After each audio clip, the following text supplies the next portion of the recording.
விஞ்ஞான வலைத்தளங்களே வருகின்ற சான்றோர் மக்கள் அனைவரையும் மன்றத்தின் சார்பாக வருக வரவேற்று வாழ்த்துகிறோம். இப்போ இன்றைய சிந்தனைகளுக்கு நமது ஐயாவை பற்றி ஒரு சிறு விளக்கம். அதாவது ஒரு 3 தலைமுறைகளுக்கு மேலாக சித்த வைத்தியத்திலே வைத்திய பட்டம் பெற்றார்கள்.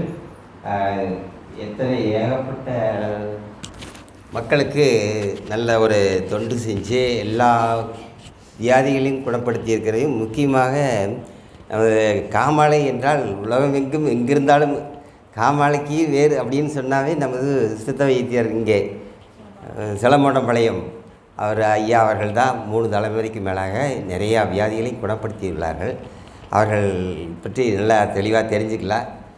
அருமையான ஒரு வைத்தியர் 3 தலைமுறைகளாக செஞ்சு கொண்டிருக்கிறவர். இப்போ நம்மளுக்கெல்லாம் இது ஒரு கொடுத்து வச்ச ஒரு குடிப்பினையாக நம்ம கருதி அவரை கடைபிடித்து அவர் சொல்கிற வார்த்தைகளை எல்லாம் கேட்டு அதுபடி கடைபிடித்து நம்ம வாழ்க்கையில் வாழ்ந்தோம்னா வாழ்க்கையில் வெற்றி. மனசுக்கு அவ்வளவு ஒரு அருமையான ஒரு தெளிவை கொடுக்கக்கூடியவர். சித்த வைத்தியத்திலேயே நம்ம எதையும் குணப்படுத்த முடியும் என்ற ஒரு நம்பிக்கையை கொடுக்கக்கூடிய வல்லவர். அப்பேற்பட்டவரை வருக என வரவேற்று வாழ்த்தி மகிழ்கிறோம். நீங்கள் உங்கள் அனைவரையும் வாழ்க வளமுடன் என்று வாழ்த்தி மகிழ்கிறோம். வாழ்களுடன் வாங்க, வாழ்களுடன்.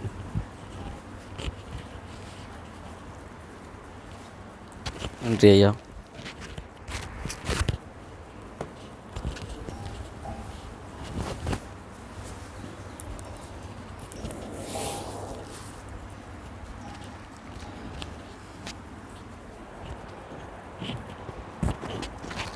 வாழ்க வளமுடன்.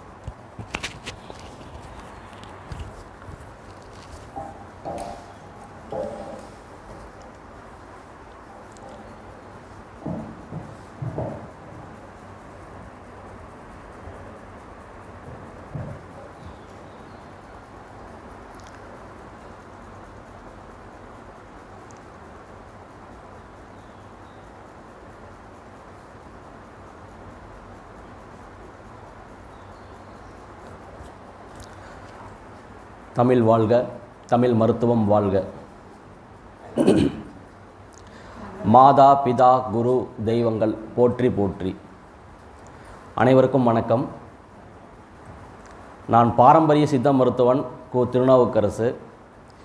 இன்றைக்கி இந்த அன்பியான மாலை பொழுதில் அமைதியான அறிவு திருக்கோயிலில் நாமெல்லாம் எதுக்கு ஒன்று கூடியிருக்கிறோம் அப்படின்னா, இன்றைக்கி உணவே மருந்து அப்படிங்கிற தலைப்பில் இன்றைக்கி நம்ம விவாதம் பண்ண போகிறோம். சரிங்களா? அப்போ இந்த உணவே மருந்து அப்படிங்கும்போது உங்களுக்கெல்லாம் நான் மருந்து கொடுக்க வந்திருக்கேன். யார் இந்த மருந்தை கொடுத்து அனுப்பியிருக்காங்க அப்படின்னா, நம்ம திருவள்ளுவர் ஐயா தான். திருவள்ளுவர் திருக்குறள் மூலிமா நம்மளுக்கு மருந்து அப்படிங்கிற ஒரு அதிகாரத்தை எழுதி நம்மளுக்கு உங்களுக்கெல்லாம் போய் கொடுக்க சொல்லி அனுப்பியிருக்கிறார். ஸோ இந்த மருந்தை பற்றி தான் நாம் இன்றைக்கி விவாதம் பண்ண போகிறோம். சரிங்களா?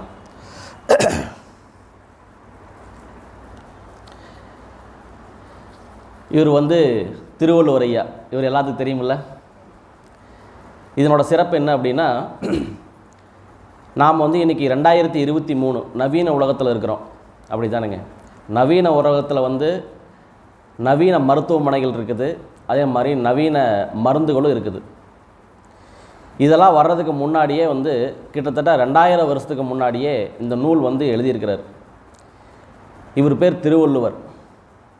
இந்த நூல் ஒரே ஒரு நூல் தான் உலகத்திலேயே எல்லா நாட்டில் எல்லா இன மக்கள், மொழி பேசக்கூடிய மக்களும் கடைபிடிக்கக்கூடிய ஒரே ஒரு மொழி. இதுக்கு பேர் உலக பொதுமறை அப்படின்னு சொல்கிறாங்க. கிட்டத்தட்ட இன்றைக்கி 50க்கும் மேற்பட்ட நாடுகளில் 100க்கும் மேற்பட்ட மொழிகளில் மொழிபெயர்க்கப்பட்டு அந்த ஊரில் பள்ளிக்கூடத்தில் இந்த மாதிரி மன்றங்களில் கற்றுக் கொடுத்து கடைபிடித்து வாழ்வியல் முறைகளை கற்றுக்கிட்டு வர்றாங்க. நல்லா ஆரோக்கியமாக வாழ்ந்துட்டு வர்றாங்க. இந்த ஒரு மொழி தான் இந்த ஒரு குறள் தான் நம்மளுக்கு கிடச்சிருக்கு. இவர் திருவள்ளுவர் எத்தனை எழுதினார், எத்தனை நூல் எழுதினார் அப்படிங்கிறது தெரியல. ஆனால் இந்த ஒரே ஒரு நூல் தான் நம்மளுக்கு கிடச்சிருக்கு. இது நம்மளோட பொக்கிஷம். உலகமே இதை கொண்டாடிட்டு இருக்குது. ஆனால் நம்ம இதை எழுதுனது தமிழால் தான், தமிழன் தான், நம்ம அப்பச்சி தான். ஆனால் நாம் இதை பொருட்படுத்தாமல், முழுமையாக கற்காமல், கடைபிடிக்காமல் நாம் இயல்பு வாழ்க்கையில் ஈடுபட்டுருக்கிறோம். ஸோ அதனால் இன்றைக்கி இவர் 1330 குறள் எழுதியிருக்கிறார். இதில் நாம் இன்றைக்கி ஒரு 10 குறள் பார்க்க போகிறோம். அதில் வந்து ஒரு 5 குறள் மட்டும் பார்க்க போகிறோம். இன்றைக்கி நம்மளுக்கு வந்து என்ன தேவை அப்படின்னா, காசு பணம் இதெல்லாம் நம்மளுக்கு இப்போ தேவையில்லை. எனக்கு வந்து நோயற்ற வாழ்வு தான் வேணும் அப்படின்னு இந்த உலகமே சுற்றிக்கிட்டு இருக்குது. ஏன்னா நோயற்ற வாழ்வு தானே குறைவற்ற செல்வம். ஸோ அதை நோக்கி தான் இந்த உலகம் வந்து பயணிச்சிட்ருக்குது. அப்போ நோய் இல்லாமல் எப்படி வாழ்கிறது அப்படின்னு 2000 வருஷத்துக்கு முன்னாடியே வந்து எழுதி கொடுத்துருக்கிறார். மிகப்பெரிய வந்து ஞானி, விஞ்ஞானிகளுக்கெல்லாம் வந்து தந்தை தான் ஞானின்னு சொல்லுவாங்க. நம்ம எப்படி வேதாத்திரி மகரிஷியோ அந்த மாதிரி வந்து இவர் அந்த காலத்தில் வந்து இருந்திருக்கிறார். ஸோ இதை வந்து நம்ம முதல்ல முழுமையாக தெரிஞ்சுக்கிட்டு நம்ம வாழ்வியலை கடைபிடிச்சோம் அப்படின்னா இன்னும் நிறையா அற்புதங்கள் நடக்கணும் உடம்புல. ஸோ நம்ம வந்து மருந்தை பற்றி மட்டும் நம்ம இன்றைக்கி பேசலாம். மருந்து அப்படின்னா என்ன, மருந்து ஏன் தேவை, எப்போ தேவை அப்படிங்கிறத பற்றி நம்ம இன்றைக்கி கொஞ்சம் பார்க்கலாம். அப்போ அதுக்கு வந்து நம்ம 3 விஷயம் தெரியணும். நோய்னா என்ன அப்படிங்கிறது தெரியணும், நோய் வர்றதுக்கு காரணம் என்ன அப்படிங்கிறது தெரியணும், இதை தீர்க்கும் வழிமுறை என்ன, இந்த 3 விஷயத்தை பற்றி நம்மளுக்கு தெரியணும். முதல்ல வந்து நோய்னா என்ன, ஐயா நம்மளுக்கு என்ன விளக்கம் கொடுக்குறாரு அப்படின்னா, முதல் குறளையே சொல்கிறாரு, மிகினும் குறையினும் நோய் செய்யும் நூலோர் வழிமுதலா எண்ணிய 3. என்ன சொல்கிறாரு? நூலோர்னா திருவள்ளுவருக்கு முன்னாடியே படித்தவங்க இருக்கிறாங்க, டாக்டர்ஸ். நம்ம இன்றைக்கி டாக்டர்ஸ் இன்ஜினியர் இதெல்லாம் போட்டுக்கிறோம்ல. நூலோர்னா மெத்த படித்தவங்க. அப்போ இவருக்கு முன்னாடியே நிறைய பேர் வந்து படித்தவங்களாம் இருக்கிறாங்க. அவங்களாம் என்ன பண்ணி வச்சுருக்காங்களாமா, நம்ம உடம்பை வந்து 3ஆக பிரிச்சுருக்கிறாங்களாம். வாதம் பித்தம் கபம் அப்படின்னு 3ஆக பிரிச்சுருக்கிறாங்க. நம்ம உள்ள உறுப்பு இருக்குது பார்த்தீங்களா, நுரையீரல், இதயம், கல்லீரல், மண்ணீரல், சிறுநீரகம், இந்த உறுப்பு எல்லாம் பார்த்திங்கன்னா இது வாத உறுப்பு, இது பித்த உறுப்பு, இது கப உறுப்பு அப்படின்னு பிரிச்சுருக்கிறாங்களாம். இந்த உறுப்பிலிருந்து கழிவு வந்து வெளியேறுவது வந்து குறைஞ்சி போயிடுச்சு அப்படின்னாலும் நோய், இல்லை அளவுக்கு அதிகமாக வெளியேறுது அப்படின்னாலும் நோய் அப்படின்னு சொல்கிறார். மிகினும் குறையினும் நோய் செய்யும். இதில் வாதம் பித்த கபத்தில் வந்து ஒவ்வொரு உறுப்பிலிருந்து கழிவு சரியாக வெளியே போகலை அப்படின்னாலும் நோய், அளவுக்கு அதிகமாக வெளியேறுது அப்படின்னாலும் நோய். இப்போ நான் தூங்கி எந்திரிச்சனையும் எனக்கு வந்து சிறுநீரோ மலமோ கழிக்க முடியல அப்படின்னா அது ஒரு நோய் தான். இல்லை அளவுக்கு அதிகமாக வந்து எனக்கு வந்து 1 மணி நேரத்துக்கு ஒருக்கா சிறுநீர் கழியுது, 1 மணி நேரத்துக்கு ஒருக்கா வந்து வயிற்றுப்போக்காகுது அப்படின்னாலும் நோய் தான் அப்படின்னு சொல்கிறார். இப்போ நோய் அப்படின்னா நம்மளுக்கு தெரிஞ்சுக்கிச்சு, கழிவு வெளியேறத வந்து சீராக இல்லைன்னா நோய் அப்படின்னு தெரிஞ்சுக்கிச்சு. சரி, கழிவுனா என்ன? கழிவு எங்கிருந்து வருது? ஆமாம், நம்ம உண்ணக்கூடிய உணவு தான் கழிவு. உண்ணக்கூடிய உணவு ஏன் வந்து இப்படி வந்து கழிவாக மாறுது, ஏன் கழிவு வெளியேற மாட்டேங்குது, ஏன் அளவுக்கு அதிகமாக வெளியேறுது அப்படின்னா, இவர் அதுக்கு என்ன வரைமுறை சொல்கிறார் அப்படின்னா, பசித்து சாப்பிட்டீங்கன்னா நம்ம வந்து உணவு வந்து மருந்து, பசி இல்லாமல் சாப்பிட்டா அது வந்து கழிவு அப்படின்னு சொல்கிறார். அப்போ பசின்னா என்ன? ஒவ்வொன்றுக்கும் காரணம் கேட்டுக்கிட்டே போனோம்னா நம்மளுக்கு விளக்கம் கிடச்சிடும். நோயின்னு என்னென்னு பார்த்தாச்சு, நோய் வர்ற காரணம் கழிவு வந்து சீராக வெளியேறலை. இப்போ கழிவுனா என்னென்னா நம்ம ஒழுங்காக பசிக்கு சாப்பிடலை, அதுதான் வந்து நோய் அப்படின்னு சொல்கிறோம். அப்போ பசினா என்ன? பசினா என்ன அப்படின்னா, அற்றது அறிந்து கடைபிடித்து மாறல்ல துய்க்க துவரப்பசித்து அப்படிங்கிறது. ஏற்கனவே ஒரு பொருள் வந்து நம்ம சாப்பிட்ருப்போம் பசிக்கு, இதெல்லாம் நல்லா செரிமானமானதுக்கப்புறம் உனக்கு வந்து வயிற்றில் வந்து உங்களுக்கு இறைப்பையில் வந்து கேப் ஆகும். இப்போ வந்து துவரப்பசித்து, இதுக்கு பேர் தான் பசி அப்படிங்கிறார். இந்த பசிக்கு ஒரு வரையறையும் சொல்கிறார். பசி அப்படிங்கிறது பொதுவாக என்ன அப்படின்னா, நம்ம வாயில் வந்து 12 வகையான உமிழ்நீர் சுரக்கும், அதே மாதிரி இந்த தொண்டையில் வந்து தைராய்டு சுரக்கும், அதே மாதிரி கல்லீரலில் வந்து பித்தநீர் சுரக்கும்.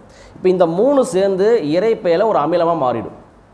இந்த அமிலம் இறைப்பைக்கு வந்துருச்சு அப்படின்னா இதுக்கு பேர் தான் பசி, இதுக்கு பேர் தான் தீ.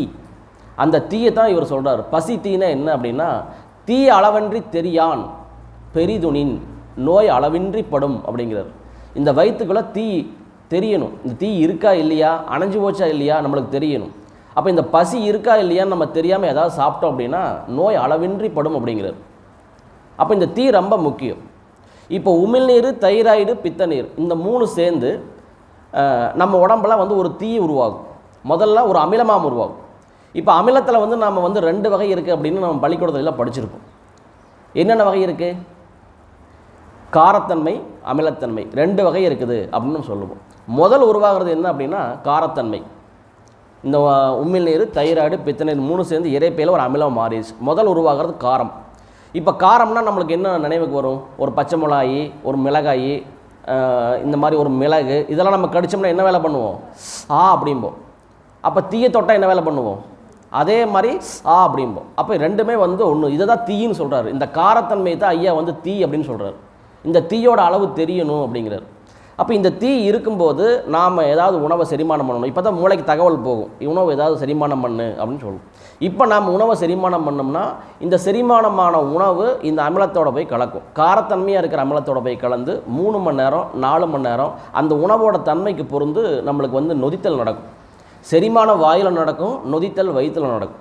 அப்போ இந்த நொதித்தல் நடந்ததுக்கப்புறம் கணையை வந்து பார்க்கும், நல்லா நொதிச்சிருக்கா, உமிழ்நீர், தைராய்டு, பித்தநீர் இதெல்லாம் இருக்கா அப்படின்னு வந்து பார்த்ததுக்கப்புறம் இதெல்லாம் இருக்குது, நல்லா நொதிச்சிருக்கு அப்படின்னா கணை இன்சுலின் கொடுத்துரும். இப்படி கணை இன்சுலின் கொடுத்துட்டா அந்த உணவு சிறுகுடலில் உறிஞ்சப்படும். இந்த சிறுகுடலில் உறிஞ்சப்படுற உணவு தான் வந்து குளுக்கோஸ், சர்க்கரை நம்ம சொல்கிறோம்ல, இந்த சர்க்கரை. இந்த குளுக்கோஸாக நம்மளுக்கு ரத்தமாக மாறுது, சக்தியாக மாறுது, நம்மளுக்கு கால்சியம், வைட்டமின் இந்த மாதிரி வந்து தாது பொருளாக மாறுது. இப்போ இதெல்லாம் கொண்டு ஒவ்வொரு செல்லு கொடுத்து போட்டு அந்த செல்லு வந்து எரித்து வெளியேற்றுறதா நம்மளுக்கு வந்து வேர்வையில், மோஷனில், யூரினில் இப்படி கழிவாக வெளியேறுது. இதுதான் இயல்பு வாழ்க்கையில் நம்ம உடம்பு இயங்கிட்டு இருக்குது, இப்படி தான் இயங்குது. இப்போ இந்த மாதிரி சீராக வெளியேறிட்டு இருக்குது அப்படின்னா நம்மளுக்கு ஒரு தொந்தரவும் இல்லை. கழிவு வெளியேறது குறைஞ்சி போனாலும் அதிகமானாலும் தான் நம்ம நோய். அப்போ நம்ம அடுத்தது எதுக்கு வரணும் அப்படின்னா, இப்போ இந்த இரைப்பையில் வந்து இந்த தீ எரியுதுன்னு சொல்கிறோம் பார்த்தீங்களா, இந்த தீ எவ்வளோ நேரம் எரியும்? இந்த அமிலம் எவ்வளோ நேரம் இருக்கும்? இந்த அமிலம் வந்து 20 நிமிஷம் தான் இருக்கும். ஒரு சிலருக்கு வந்து அத்திப்பூத்தாப்பில் அரை மணி நேரம் இருக்கலாம். இந்த அரை மணி நேரத்துக்குள்ள நீங்கள் எந்த உணவும் எடுத்துக்கல, செரிமானம் பண்ணலை அப்படின்னா இந்த தீ அணைஞ்சு போயிடும்.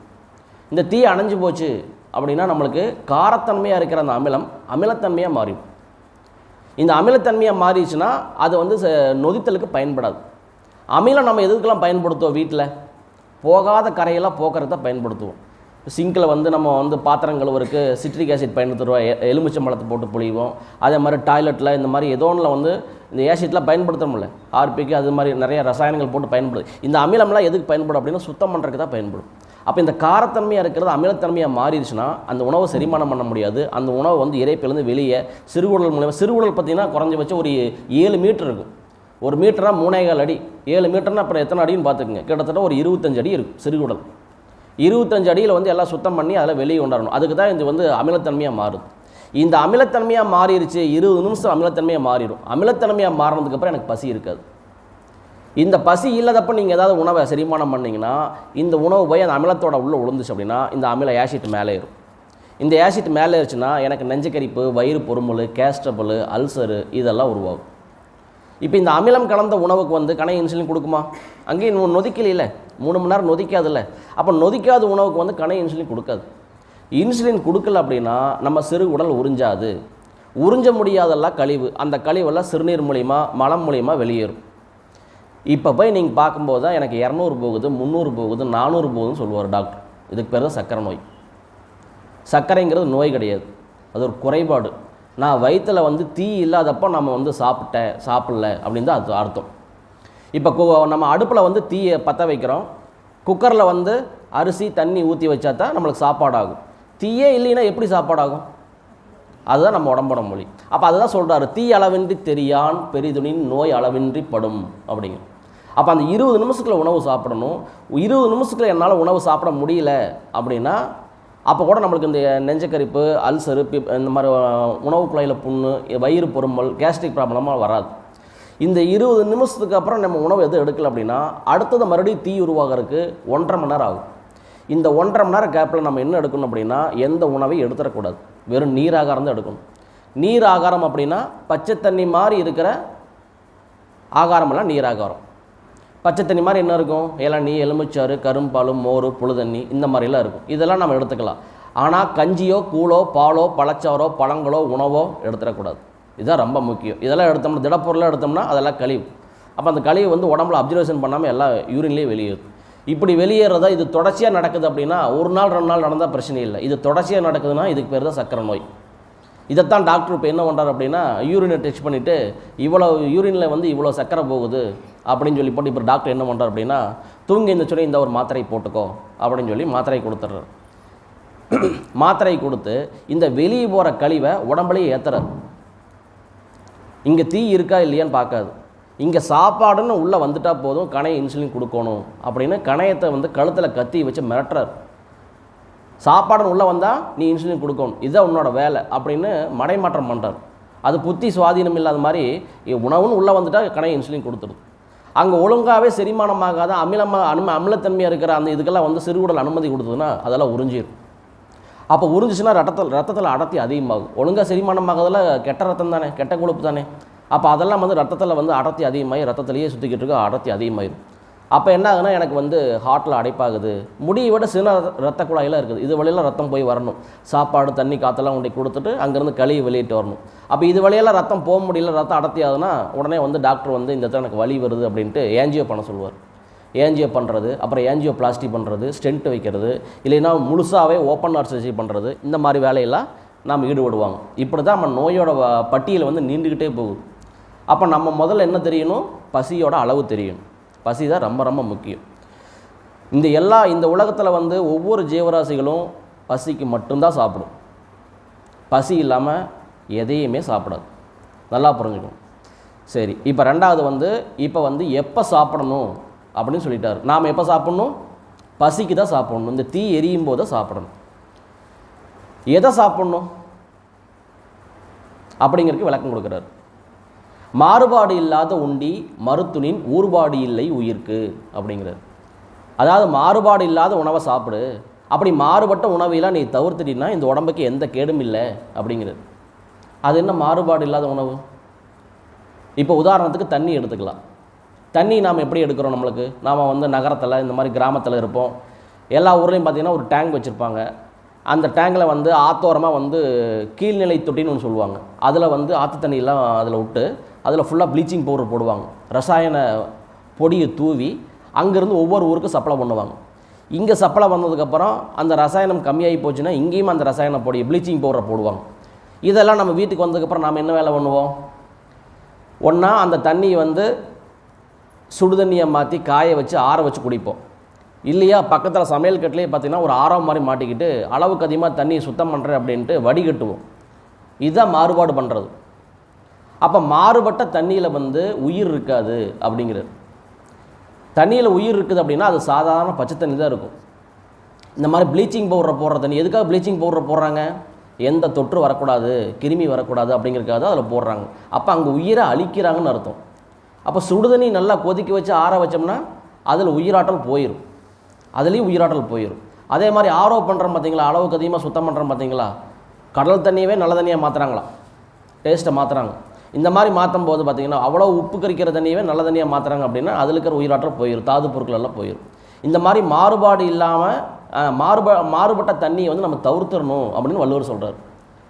நாம் என்ன நினச்சிட்ருக்கிறோம், தண்ணியில் ப்ளீச்சிங் பவுடர் போட்டால் தான் நம்மளுக்கு சளி பிடிக்காது, சுடுதண்ணி காய்ச்சி குடித்து ஆற வச்சு கொடுத்தா தான் சளி பிடிக்காது, ஆரோ பண்ணி குடித்தா தான் சளி பிடிக்காது, வாந்தி வயிற்றால் போகாது, காய்ச்சல் வராது அப்படின்னு சொல்லி நம்ம இது பண்ணிகிட்ருக்கிறோம். ஆனால் இவர் என்ன சொல்கிறார் அப்படின்னா, சாதாரண பச்சை தண்ணிக்கு தான் நம்ம உடம்புல இருந்து கழிவு வெளியேற்றக்கூடிய திராணி இருக்கும், அதில் தான் உயிர் இருக்கும், அதில் தான் ஆக்சிஜன் இருக்கும் அப்படிங்கிறார். எவ்வளோ பெரிய உண்மை இது! அப்போ நம்ம உடம்புல இருந்து கழிவு வெளியேறணுமா, வெளியேறக்கூடாதா? வெளியேறணும். அப்போ வெளியேறதுக்கு அனுமதிக்கணும்ல. நம்மளுக்கு இருக்கிற ஆறாதறிவு எதை யோசனை பண்ணுது? எந்த விதத்துலையும் கழிவு வெளியேறக்கூடாது, சளி பிடிக்கக்கூடாது, காய்ச்சல் வரக்கூடாது, வாந்தி வயிற்றால் போகக்கூடாது, தலை வலிக்கக்கூடாது.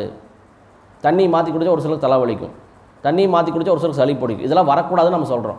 ஏன் வரக்கூடாது? அப்போ வேறு எப்படி நம்ம உடம்புலேருந்து கழிவு வெளியேறும்? ஆமாம், அப்போ சாதாரண பச்சை தண்ணிக்கு தான் கழிவு வெளியேற்றணும் திராணி இருக்குது, ஆறா ஓட்டருக்கோ சுடு தண்ணிக்கோ இல்லை. அதனால் வந்து மாறுபாடு இல்லாத உண்டி, சுடு தண்ணி, ஆரோ வாட்ரு, ப்ளீச்சிங் பவுடர் போடுற தண்ணி குடிக்காத, சாதாரண பச்சை தண்ணி குடி அப்படின்னு சொல்கிறார். இதுதான் மாறுபாடு இல்லாத உண்டி மருத்துனின் ஊறுபாடு இல்லை உயிர்க்கு. இப்போ நாம் வந்து மனுஷங்க இல்லையா, நம்ம மனுஷங்களோட இணைஞ்சு வாழ்கிற உயிரினங்கள்லாம் என்னென்ன? எல்லாத்து வீட்லேயும் பொதுவாக ஒரு சிலர் வீட்டில் வந்து நாய் வளர்த்துவீங்க, அதே மாதிரி பூனை, கோழி, ஆடு, மாடு இதெல்லாம் வளர்த்துவோம். இந்த ஜீவராசிகளுக்கெல்லாம் வந்து எதுக்கு அதிகமாக நோய்வாய்ப்படுது நம்ம பார்த்துருக்குறோம்? முடியெல்லாம் கொட்டி உடம்பெல்லாம் சொறி பிடிச்சி சீல் பிடிச்சி நாய் தான் பார்த்துருக்குறோம். ஆமாம், நாய் தான் அதிகமாக நோய்வாய்ப்படுது. ஒரு டவுனில் போய் ஒரு குப்பைமேட்டில் பார்த்தா 10 நாய் சுற்றிட்டு இருக்குது அப்படின்னா அதில் 8 நாய்க்கு வந்து ஏதோ உடம்பு சரியில்லாமல் நோய்வாய்ப்பட்டு தான் இருக்குது, நடக்க முடியாமல். ஆனால் வயசு 6 மாதம் 1 வருஷம் குட்டி தான் இருக்கும், ஆனால் அதுக்கு நோய்வாய்ப்பட்டு கிடக்கும்.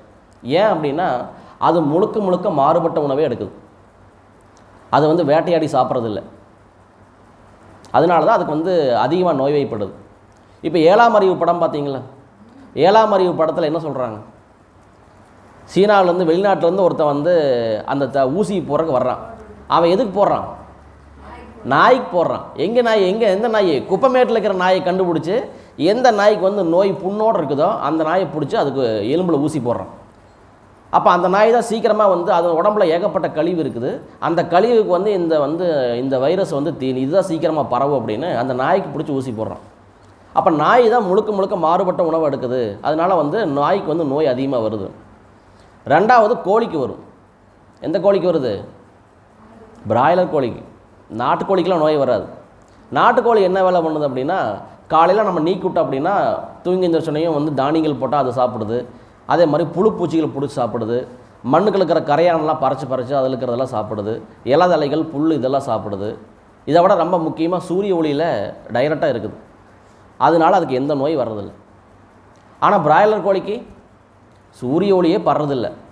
மொட்டு குஞ்சு பொரிச்சதுலேருந்து நம்ம வயிற்றுக்குள்ள போய் சமாதி ஆகிற வரைக்கும் அதுக்கு ஊசி, மருந்து, டானிக்கு எல்லாமே கொடுக்குறாங்க. அதுக்கு என்ன உணவு கொடுக்குறாங்க அப்படின்னா பூஸ்ட்டு, ஹார்லிக்ஸு, காம்ப்ளானு இந்த மாதிரி வந்து சரிவிகித உணவு. அதுதான் நம்ம இப்போ சரிவிகித உணவாக சொல்லிகிட்டு இருக்கிறோம்.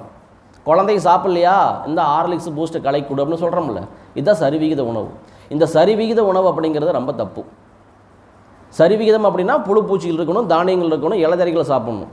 இங்கே வந்து எல்லாம் பவுடர் பண்ணி அந்த கோழிக்கு கொடுத்தோம்னா அந்த கோழிக்கு வந்து நம்மளுக்கு 45 நாளில் வந்து 3 கிலோ 4 கிலோ வரணும். அதுதான் அதனோட கான்செப்ட். அதுக்கு வந்து வெயிட் வரணும். 45 நாளில் 3 கிலோ 4 கிலோ வரணும். இதே நாட்டுக்கோழி வரணும்னா 6 மாதம் 1 வருஷம் ஆகிடும். புரிஞ்சுதுங்களா? அப்போ இதுக்கு தான் நோய்வாய்ப்படுது. பிராய்லர் கோழிக்கு நல்லா கவனித்து பாருங்கள். யாராவது பிராய்லர் கோழி பண்ணைக்கு சாப்பிட்றீங்களா? பிராய்லர் கோழி பண்ணைக்கு போய் பார்த்துட்டு வாங்க. அங்கே என்ன வேலை நடக்குதுன்னா, பிராய்லர் கோழிக்கு சாதாரண பச்சை தண்ணி கொடுக்க மாட்டான். ஃபுல் அண்ட் ஃபுல் பார்த்திங்கன்னா சுத்திகரிக்கப்பட்ட தண்ணி, ஆரோ வாட்டர் தான் கொடுப்பாங்க. ஒரு கோழிக்கு சளி பிடிச்சா போதும், எல்லா கோழிக்கும் சளி பிடிச்சிடும். ஒரு கோழிக்கு காய்ச்சல் வந்தால் எல்லா கோழிக்கு காய்ச்சல் வந்துடும். ஆமாம், ஒரு கோழிக்கு சளி பிடிச்சா எல்லா கோழிக்கும் ஊசி போடுவான். ஒரே ஒரு கோழிக்கு காய்ச்சல் வந்துட்டால் எல்லா கோழிக்கும் ஊசி போடுவான். எவனுக்கோ கொரோனா வந்து நாமளாம் ஊசி போட்டுக்கலையா? போட்டோமா இல்லையா? உலகம் ஃபுல்லாக போட்டாச்சு இல்லை? அந்த மாதிரி வந்து இந்த மாதிரி தடுப்பூசிகள் வந்து அந்த மாதிரி போடுவாங்க. அப்போ கோழிகளுக்கு வந்து சளி மருந்து, காய்ச்சல் மருந்து, லீஃப் 52 அப்படின்னு கீழானள்ளி அளவுக்கு அதிகமாக வந்து அதுக்கு உடல் உழைப்பே கிடையாது. அதுக்கு பகல் எது இரவுனே தெரியாது. இந்த மாதிரி ஃபுல்லாக லைட்டை போட்டுக்கிட்டு எனி டைம் சாப்பிட வேண்டியது, தூங்க வேண்டியது, தண்ணி குடிக்க வேண்டியது. அதுக்கு எந்த வேலையும் இல்லை. மண்ணை பறைக்கிற கூட வேலை கிடையாது. ஆனால் நாட்டுக்கோழி ஒரு நாளைக்கு எத்தனை முறை பறைக்கும்? ஆனால் அந்த பிராய்லர் கோழிக்கு அந்த வேலையே இல்லை. அதனால தான் வந்து அளவுக்கு அதிகமாக நோய்வாய்ப்படுது. அப்போ மாறுபட்ட உணவை எடுக்கிறது எல்லாமே சீக்கிரமாக செத்து போயிடுது, நோய்வாய்ப்பட்டுருது. அப்போ நாம் என்ன பண்ணணும்? மாறுபாடு இல்லாத உணவாக எடுக்கணும். இன்றைக்கி இருக்கிற உணவில் வந்து நம்ம 3 வேளை உணவு எடுக்கிறோம்ல, எந்தெந்த நேரத்தில் எந்தெந்த உணவெல்லாம் மாறுபாடு இல்லாமல் எடுக்கிறோம்? 3 வேளையும் சமைச்சு தான் எடுக்கிறோம். புரியுதா உங்களுக்கு? அப்போ சமைச்ச உணவில் என்ன இருக்கும்? பிராணனே இருக்காது, உயிரே இருக்காது. அப்போ இந்த உயிரில்லாத உணவு தான் உள்ளே போய் கழிவாக கன்வெர்ட் ஆகுது. அது நம்மளுக்கு வந்து மருந்தாவோ இல்லை உணவாவோ மாற மாட்டேங்குது. வெறும் கழிவாகவே வெளியே போகுது. இந்த கழிவு தான் முறையற்று வெளியேற மாட்டேங்குது, சீராக வெளியேற மாட்டேங்குது. இதுதான் நோய்வாய்ப்படுது. இதனால தான் மாறுபாடு இல்லாத உண்டி மருத்தினின் ஊறுபாடு இல்லை உயிருக்கு. அப்போ நாம் என்ன பண்ணணும்? நிலையிலேருந்து 3 வேளை உணவை 1 வேளை உணவையாவது சமைக்காத உணவை எடுக்கணும். என்ன சமைக்காத உணவு? நான் என்ன எடுக்கிறது? பழங்கள், காய்கறிகள், முளைக்கட்டின தானியங்கள், ட்ரை ஃப்ரூட்ஸ், நட்ஸு, தேங்காய் பழம். அற்புதமான மருந்து, காய்கறிகள் பழம். முன்னோர்கள் சித்தர்கள் கடைபிடிச்சது. வருஷம் 365 நாளும் கிடைக்கிற ஒரு காய்னா தேங்காய் தான். 364 நாளும் கிடைக்கிற ஒரு பழம்னா வாழைப்பழம் தான். இது அற்புதமான காய்கறிகள் மருந்து. இந்த காலையில் வந்து நம்ம உணவாக எடுத்துக்கலாம். சரி, இது வந்து மாறுபாடு இல்லாத உணவு. மாறுபாடு இல்லாத உண்டி மருத்தினின் ஊறுபாடு இல்லை உயிருக்கு அப்படின்னு சொல்லிட்டார். இதைத்தான் சாப்பிடணும், இதை சாப்பிட்டா இந்த உடம்புக்கு கேடு வராது அப்படின்னு சொல்லிட்டார். இப்போது எப்படி சாப்பிட்ணும் அப்படின்னு சொல்கிறார். எப்போ சாப்பிட்ணும், எதை சாப்பிட்ணும், இப்போ எப்படி சாப்பிடணும், இதுதான் ரொம்ப ரொம்ப முக்கியமானது. இதுதான் எல்லாரும் வாழ்வியலை கடைபிடிக்கணும். மருந்தென வேண்டாமாம் யாக்கைக்கு, அருந்தியது அற்றது போற்றி உணின் அப்படிங்கிறார். இது என்ன மருந்தென வேண்டாமாம் யாக்கைக்கு? இந்த உடம்புக்கு மருந்து மாத்திரை தேவையில்லைங்கிறார். எப்போ தேவையில்லை? அருந்தியது அற்றது போற்றி உணின். என்ன அருந்தியது அற்றது போற்றி உணின்? என்ன இங்கே என்ன விளக்கம் கொடுத்துருக்காங்க அப்படின்னா, நானும் 2-3 பேர்த்து விளக்கம் கொடுத்துக்கிறாங்க. சாலமன் பாப்பையா, கருணாநிதி, நிறைய பேர் விளக்கம் கொடுத்துக்கிறாங்க. எல்லாருமே பொதுவாக என்ன சொல்கிறாங்கன்னா, ஏற்கனவே உணவு சாப்பிட்ருப்பேன், அந்த உணவு வந்து செரிமானமானதுக்கப்புறம் மறுபடி பசிக்கு அப்புறம் உணவு எடு அப்படின்னு சொல்லி இதுக்கும் அதே விளக்கத்தை கொடுத்துக்கிறாங்க. அற்றது அறிந்து கடைபிடித்து மாறல துய்க்க துவர பசித்து, அதுக்கும் அதே விளக்கம் கொடுத்துக்கிறாங்க. பசித்து சாப்பிடுன்னு சொல்லவே இல்லை இவர். பசித்து சாப்பிடுன்னு 3வது குறள் 4வது குறள் சொல்கிறாரு. ஆனால் 2வது குறள் என்ன சொல்கிறாரு? மருந்தன வேண்டாம யாக்கைக்கு அருந்தியது அற்றது போற்றி உணினுங்கிறாரு. எப்படி சாப்பிடணும்னு சொல்லி கொடுத்துருக்காரு. அவர் பசிக்கு சாப்பிட சொல்லலை, எப்படி சாப்பிடணும்னு சொல்லி கொடுத்துருக்காரு. இதை தான் நமக்கு புரிஞ்சுக்கணும். தமிழோட அகராதி தெரிஞ்சால் தான் நம்மளுக்கு இதெல்லாம் விளக்கம் தெரியும். அருந்தியது அப்படின்னா இப்போ இது வந்து சாப்பாடுன்னு வச்சுக்கோங்க. இந்த சாப்பாடு எடுத்து வாயில் வச்சது, இதுக்கு பேர் தான் அருந்தியது. அற்றது அப்படின்னா இப்போ நான் ஒரு தேங்காயை எடுத்து வாயில் வைக்கிறேன். அற்றது அப்படின்னா அதையை நொறுக்கிறது, தன்மையை மாற்றுறது, ஒன்றுமில்லாமல் பண்ணுறது, கூழாக்கிறது, சட்னி ஆக்கிறது. தேங்காயை வந்து சட்னி ஆக்கிறது. ஒன்றுமில்லாமல் பண்ணுறதுக்கு பேர் தான் அற்றது. ஒன்றுமில்லைன்னா அற்றதுன்னா ஒன்றுமில்லைன்னு ஆயிடுச்சுங்களா? அப்போ இதுதான் அற்றது. அருந்தியது அற்றது. நொறுங்க தின்றால் 100 வயது அப்படின்னு அவை பாடியில் பாடிக்கிறாங்கல்ல, இதுதான் நொறுக்கிறது. இதை தான் நொறுங்க சொல்கிறாரு இவர், அற்றது பண்ண சொல்கிறார். இது எப்படி உள்ள விழுங்க சொல்கிறாரு? உணின்னா உள்ள விழுங்குன்னு அர்த்தம். எப்படி விழுங்க சொல்கிறாரு? போற்றி உணின் அப்படிங்கிறார். போற்றினா என்ன? வாழ்த்துறது. Very good. வாழ்த்துறது, தியானம் செய்கிறது, தவம் பண்ணுறது, கவனம் செலுத்துறது, கடைபிடிக்கிறது, ஒரு நிலைப்பாட்டில் இருக்கிறது. எல்லோரும் ஸ்மார்ட் ஃபோன் வச்சுருக்கீங்கள? போற்றினா என்ன அப்படின்னா நீங்கள் விளக்கத்தை நீங்கள் கூகுள் ஆண்டவரை கேட்டிங்கன்னா சொல்லிட்டு போடுவார். இத்தனை விளக்கம் கொடுப்பார். தியானம் பண்ணுறது, தவம் பண்ணுறது, கடைபிடிக்கிறது, கவனம் செலுத்துறது, ஒரு நிலைப்பாட்டில் இருக்கிறது. அப்போ உணவை செரிமானம் பண்ணும்போது என்ன சொல்கிறாரு? தியானம் பண்ண சொல்கிறார், தவம் பண்ண சொல்கிறார், கவனம் செலுத்த சொல்கிறார், கடைபிடிக்க சொல்கிறார். இதை விட இன்னும் துல்லியமாக ஒரு நிலைப்பாட்டில் இருங்கிறார். நம்ம தியானம் தவம்லாம் எப்படி பண்ணுவோம்? ஒரு நிலைப்பாட்டில் தான் வந்து பண்ணுவோம்.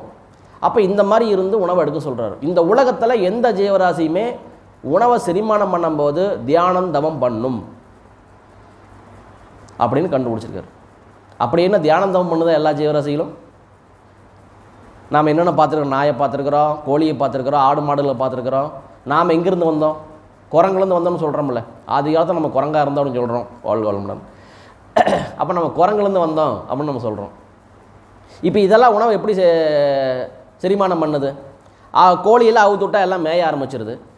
தானியங்கள் இந்த மாதிரிலாம் சண்டை போட்டுக்கிட்டு எனக்கு வேணும் உனக்கு வேணும் எல்லாம் பொறுக்குது. ஆடு மாடெல்லாம் அவுத்து விட்டால் அப்படியே மேய ஆரம்பிச்சிருது. நாய்க்கு சாப்பாடை வச்சுட்டா மற்ற நாய் வந்து சாப்பிடக்கூடாதுன்னு இது ஒவ்வொன்றும் நல்லா சாப்பிட்ருது. இப்போ குரங்குகளுக்கே நம்ம பழம் பொறிக்கடலை இதெல்லாம் நம்ம போடும்போது எல்லாம் சண்டை போட்டுக்கிட்டு எனக்கு வேணும் உனக்கு வேணும் எல்லாம் பொறிக்கு சாப்பிடுது. இதெல்லாம் எங்கே போய் சாப்பிடும்போது தியானம் பண்ணுதா? இது நல்லா கவனித்து பார்க்கணும். இது உணவை சேகரிக்குதா, உணவை செரிமானம் பண்ணுதா அப்படிங்கிறது பார்க்கணும். இதெல்லாம் உணவை சேகரிக்குது, உழைப்பை கொடுக்குது. உழைப்பு தான் உணவை சேகரிக்கிறது. நாம் எதுக்காக பாடுபடுறோம்? உணவை சேகரிக்கிறதுக்காக பாடுபடுறோம். அப்போ நாம் இப்போ இந்த உயிரினம்லாம் என்ன பண்ணுது அப்படின்னா உணவை சேகரிக்குது, செரிமானம் பண்ணல. எப்போ உணவை செரிமானம் பண்ணும்? வயிற்றில் தீ இருக்கும்போது. அவர்கள் சொல்கிறார்ல, தீ அளவென்றி தெரியான். அப்போ அந்த ஓரறிவுலேருந்து 5 அறிவு ஜீவராசி கூட தெரியுது வயிற்றில் தீ இருக்கும்போது தான் உள்ளே விழுங்கணும் அப்படின்னு. அது வரைக்கும் எங்கே வச்சுருக்கோம்? கோழியில் எங்கே வச்சுருக்கோம்? எல்லாம் போட்டோம்னா எல்லாம் பொறுக்கி இங்கே வச்சுருக்கணும். கோழி பிடிச்சி நசுக்கி பார்த்தீங்கன்னா இந்த இடத்துல அரிசி பருப்புலாம் தெரியும். அதே மாதிரி ஆடு மாடலுக்கு இந்த இடத்துல ஒரு பை இருக்கும். குரங்குகளை எங்கே வச்சுருக்குது? நம்ம அங்கேருந்து தானே வந்தோம். எல்லாம் சைடில் வச்சுருக்கோம். 2 பழம் 3 பழமாக இருந்தாலும் இங்கே சைடில் புடச்சிக்கிட்டு இருக்கும். நல்லா பார்த்துருக்குறோம்ல. அப்போ உணவு வந்து உள்ளே விழுங்காது. எங்கே வச்சுருக்கோம்? வாயிலேயே வச்சுருக்கோம். எப்போ உள்ளே விழுங்கும்? வயிற்றில் தீ வந்தாச்சு, பசி வந்தாச்சுன்னா அந்த உணவு வந்து உள்ளே விழுங்கும். இந்த உணவு உள்ளே விழுங்கும் போது அது எப்படி பண்ணும்? இப்போ ஆடு மாடெல்லாம் உணவுக்கு புல் தட்டு எல்லாம் மேயுது. எல்லாம் மேய்ஞ்சு சேகரித்ததுக்கப்புறம் அதுக்கு பசி வந்துருச்சுன்னா ஓரமாக போய் மண்டி போட்டு படுத்துக்கும். மண்டி போட்டு படுத்து சேகரித்த உணவெல்லாம் மறுபடியும் வாய் கொண்டு வந்து அசை போட்டு உள்ளே விழுங்கும். இந்த அசை போடும் போது ஆடு மாடெல்லாம் எப்படி இருக்கும் பார்த்துருக்கீங்களா? தியானம் பண்ணுற மாதிரி, தவம் பண்ணுற மாதிரி உட்காந்துருக்கும். வேறு எதை பற்றி சிந்தனை இருக்காது. நாம் எப்படி தியானம் பண்ணும்போது ஒரு நிலைப்பாட்டில் இருப்போம், அதே மாதிரி அசை போட்டுருக்கும். வாய் மட்டும்தான் ஆடிக்கிட்டு இருக்கும், வேறு எதுவும் எந்த அசையும் இருக்காது. அதே மாதிரி கோழியில் நல்லா கவனித்து பாருங்கள். உணவெல்லாம் பொறுக்கிட்டு எல்லாம் துரத்தி பூச்சி புழுவெல்லாம் சாப்பிட்டு போட்டு செரிமானம் பண்ணும்போது அழகாக செடிக்கடியில் போய் படுத்துக்கிட்டு அழகாக இப்படி அழகாக படுத்துக்கிட்டு இப்படி பண்ணிகிட்டு இருக்கும். இதுதான் சேகரித்த உணவெல்லாம் மறுபடியும் இறைப்பை கொண்டு போய் செரிமானம் பண்ணும்போது கோழி தவம் பண்ணுது. குரங்கும் அதே மாதிரி தான். குரங்கு வந்து உணவை செரிமானம் பண்ணும்போது மரக்கிளையில் போய் அமைதியாக உட்காந்துருக்கும். அப்போ அங்கேங்கி தாவறது, ஓடுறது, ஒடியாறது, விளையாடுறது எதுவும் பண்ணாது. செரிமானம் பண்ணும்போது ஒரு குரங்கு அமைதியாக இருக்கும். செரிமானம் பண்ணும்போது ஒரு குரங்கு கண்களை பொத்தி இருக்கும், வாயை பொத்தி இருக்கும், காதை பொத்தி இருக்கும், வாயை பொத்தி இருக்கும். இந்த திருக்குறளை வந்து நம்ம வந்து தேசத்தந்தை காந்தியடிகள் நம்மளுக்கு தெரியுமில்ல எல்லாத்துக்கும், அவரோட சுயசரிதை வாழ்க்கை வரலாறு நீங்கள் படித்து பார்த்தீங்கன்னா அதில் ஒரு வசனம் சொல்லியிருக்கார், ஒரு வார்த்தை சொல்லியிருக்கார். எனக்கு வந்து மறுஜென்மத்தில் வந்து எனக்கு வந்து உடன்பாடு கிடையாது, நம்பிக்கை இல்லை. அப்படி ஒரு மறுஜென்மம்னு ஒன்று இருந்தால் அடுத்த ஜென்மத்தில் நான் தமிழ்நாட்டில் தமிழனாக பிறக்கணும் அப்படின்னு சொல்லி வச்சுருக்காரு. எதுக்கு? இந்த திருக்குறளை படிக்கிறதுக்கு. தமிழ் மொழியிலேயே தமிழ்நாட்டில் பிறந்து தமிழ் மொழி என் தாய்மொழியிலே இந்த திருக்குறளை படித்து நான் வாழணும், வாழ்ந்து காட்டணும். அப்படி அந்த எவ்வளோ பெருமை வாய்ந்தது. இந்த மாதிரி யாராவது சொல்கிறாங்களா? அந்த விஷயம் சொல்கிறார். அவர் இந்தியில் வந்து படித்து சரியாக புரியலையா. இந்த திருக்குறளை படித்ததுக்கப்புறம் தான் வந்து எனக்கு ஒரு ஒழுக்கம் வந்துச்சு, நான் வந்து ஒருநிலைப்பாட்டிலிருந்து எல்லா விஷயம் செஞ்சதுக்கு சாதிச்சதுக்கு காரணமே இந்த ஒரு குறள் தான், இந்த மொழி தான், இந்த திருக்குறள் தான் அப்படின்னு சொல்கிறார். அப்போ இன்னொரு வாய்ப்பு எனக்கு கிடச்சிதுன்னா நான் தமிழ்நாட்டில் தமிழனாக பிறந்து நான் தாய்மொழியிலேயே இந்த திருக்குறளை படிக்கணும், படித்து நாம் வந்து கற்பிக்கணும் அப்படின்னு சொல்கிறார், வாழ்ந்து காட்டணும்னு சொல்கிறார். அப்போது நீங்கள் ஆசிரமம் காந்தியடிகளோட இதுக்கெலாம் நீங்கள் போய் பார்த்தீங்கன்னா 3 குரங்கு பொம்மை வச்சுருப்பாங்க. உன்னை கண்ணை பொத்தி இருக்கும், உன்னை காதை பொத்தி இருக்கும், உன்னை வாயை பொத்தி இருக்கும். இங்கே என்ன சொல்ல வர்றாங்க? வாத்தியார் நம்மளுக்கு என்ன சொல்லி கொடுத்துருக்காரு? கெட்டதெல்லாம் பார்க்காத, கெட்டதெல்லாம் கேட்காத, கெட்டதெல்லாம் பேசாத அப்படி சொல்லி கொடுத்துட்டாரு. இப்போ குரங்குக்கு நல்லது கெட்டது தெரியுமா? குரங்கு முதல்ல பேசுமா? ஏன் குரங்கு பொம்மை கொண்டே அதை வச்சுருக்கிறான்? அங்கே என்ன சொல்லி வச்சுருக்காருன்னா இந்த குறளை தான் 3 குரங்கு பொம்மையில் வச்சுருக்காங்க. மருந்தன வேண்டாமாம் யாக்கைக்கு அருந்தியது அற்றது போற்றி உனின். இந்த குறள் தான் அந்த 3 குரங்கு பொம்மை விளக்குது. இதுக்கு வாத்தியாருக்கு நம்மளுக்கு பொதுமான அளவுக்கு விளக்கம் கொடுக்கல. ஆனால் காந்தியரோட சுயசரிதியில் இது விளக்கம் இருக்குது. அதனால் வந்து உணவை செரிமானமாக ஒருநிலைப்பாட்டில் இருக்கணும். இன்றைக்கி யார் ஒருநிலைப்பாட்டில் இருக்கிறா? ஒருத்தர் செல்ஃபோன் பார்க்குறாங்க, செல்ஃபோன் பார்த்துட்டு யூடியூப்பு, ஃபேஸ்புக்கு, வாட்ஸ்அப்புன்னு நீவிக்கிட்டே சாப்பிட்றாங்க. இல்லைன்னா டிவியில் நாடகம் போட்டுக்கிட்டு அதை பார்த்துட்டு கண்ணீர் ஒழுக்கிக்கிட்டே சாப்பிட்றாங்க. இல்லைன்னா கும்பலாக உட்காந்து சிரித்து பேசிக்கிட்டு சாப்பிட்றாங்க. இல்லைன்னா பேப்பர் படிச்சுக்கிட்டு சாப்பிட்றாங்க. இன்னும் கம்பெனி வேலைக்கு போகிறவங்க காலையில் 7 மணிக்கு வேன் வந்துருச்சுன்னா வேனில் உட்காந்துக்கிட்டே சாப்பிட்டுக்கிட்டே போகிறாங்க, வரும்போது சாப்பிட்டுக்கிட்டே வராங்க. இந்த மாதிரி வந்து உணவை எப்போ சாப்பிட்ணுன்னு தெரியல, ஒருநிலைப்பாட்டில் இல்லையே, தியானந்தவமே பண்ணலையே. அப்போ உணவு வந்து தியானந்தவம் பண்ணி உணவு எடுத்துக்கிட்டால் இந்த உடம்புக்கு எந்த மருந்து மாத்திரை தேவையே இல்லை. நீ என்ன உணவு எடுக்கிறையோ அதே உனக்கு தேவையான மருந்தாக மாறும் அப்படிங்கிறார். ஒருநிலைப்பாட்டில் இருந்தால், இல்லைன்னா அதே கழிவு. அந்த கழிவு வெளியேற்றுறதுக்கு நீ ஏகப்பட்ட மருந்து மாத்திரை எடுத்தே ஆகும். புரிஞ்சுதா? அப்போ எப்போ 2000 வருஷம் முன்னாடி எவ்வளோ பெரிய விளக்கம் கொடுத்துருக்காங்க. இன்றைக்கி வந்து நவீன மருத்துவத்தில் ஒவ்வொரு நோயை புதுசாக கண்டுபிடிச்சி அதுக்கு ஒவ்வொரு மருந்து மாத்திரை. இப்போ மெடிக்கல் ஷாப் போய் நின்னா 7லேருந்து Z வரைக்கும் எத்தனை மாத்திரை இருக்குது. நீங்கள் அங்கே போய் இப்படி தலையை சொரிஞ்சு அதுக்கு ஒரு மாத்திரை கொடுப்பான். ஆமாம், உண்மையாக அதுதான். நம்ம உடம்புல வந்து கழிவு வெளியேற்றுறது தான் நம்ம மருந்து மாத்திரை கொடுக்கணும். ஆனால் இங்கே அலோபதி என்ன வேலை பண்ணுது? ஆங்கில மருத்துவம் பொதுவாக என்ன வேலை பண்ணுது? 90% மருந்து மாத்திரையில் வந்து கழிவு வெளியேற்றுறது தடுக்குது.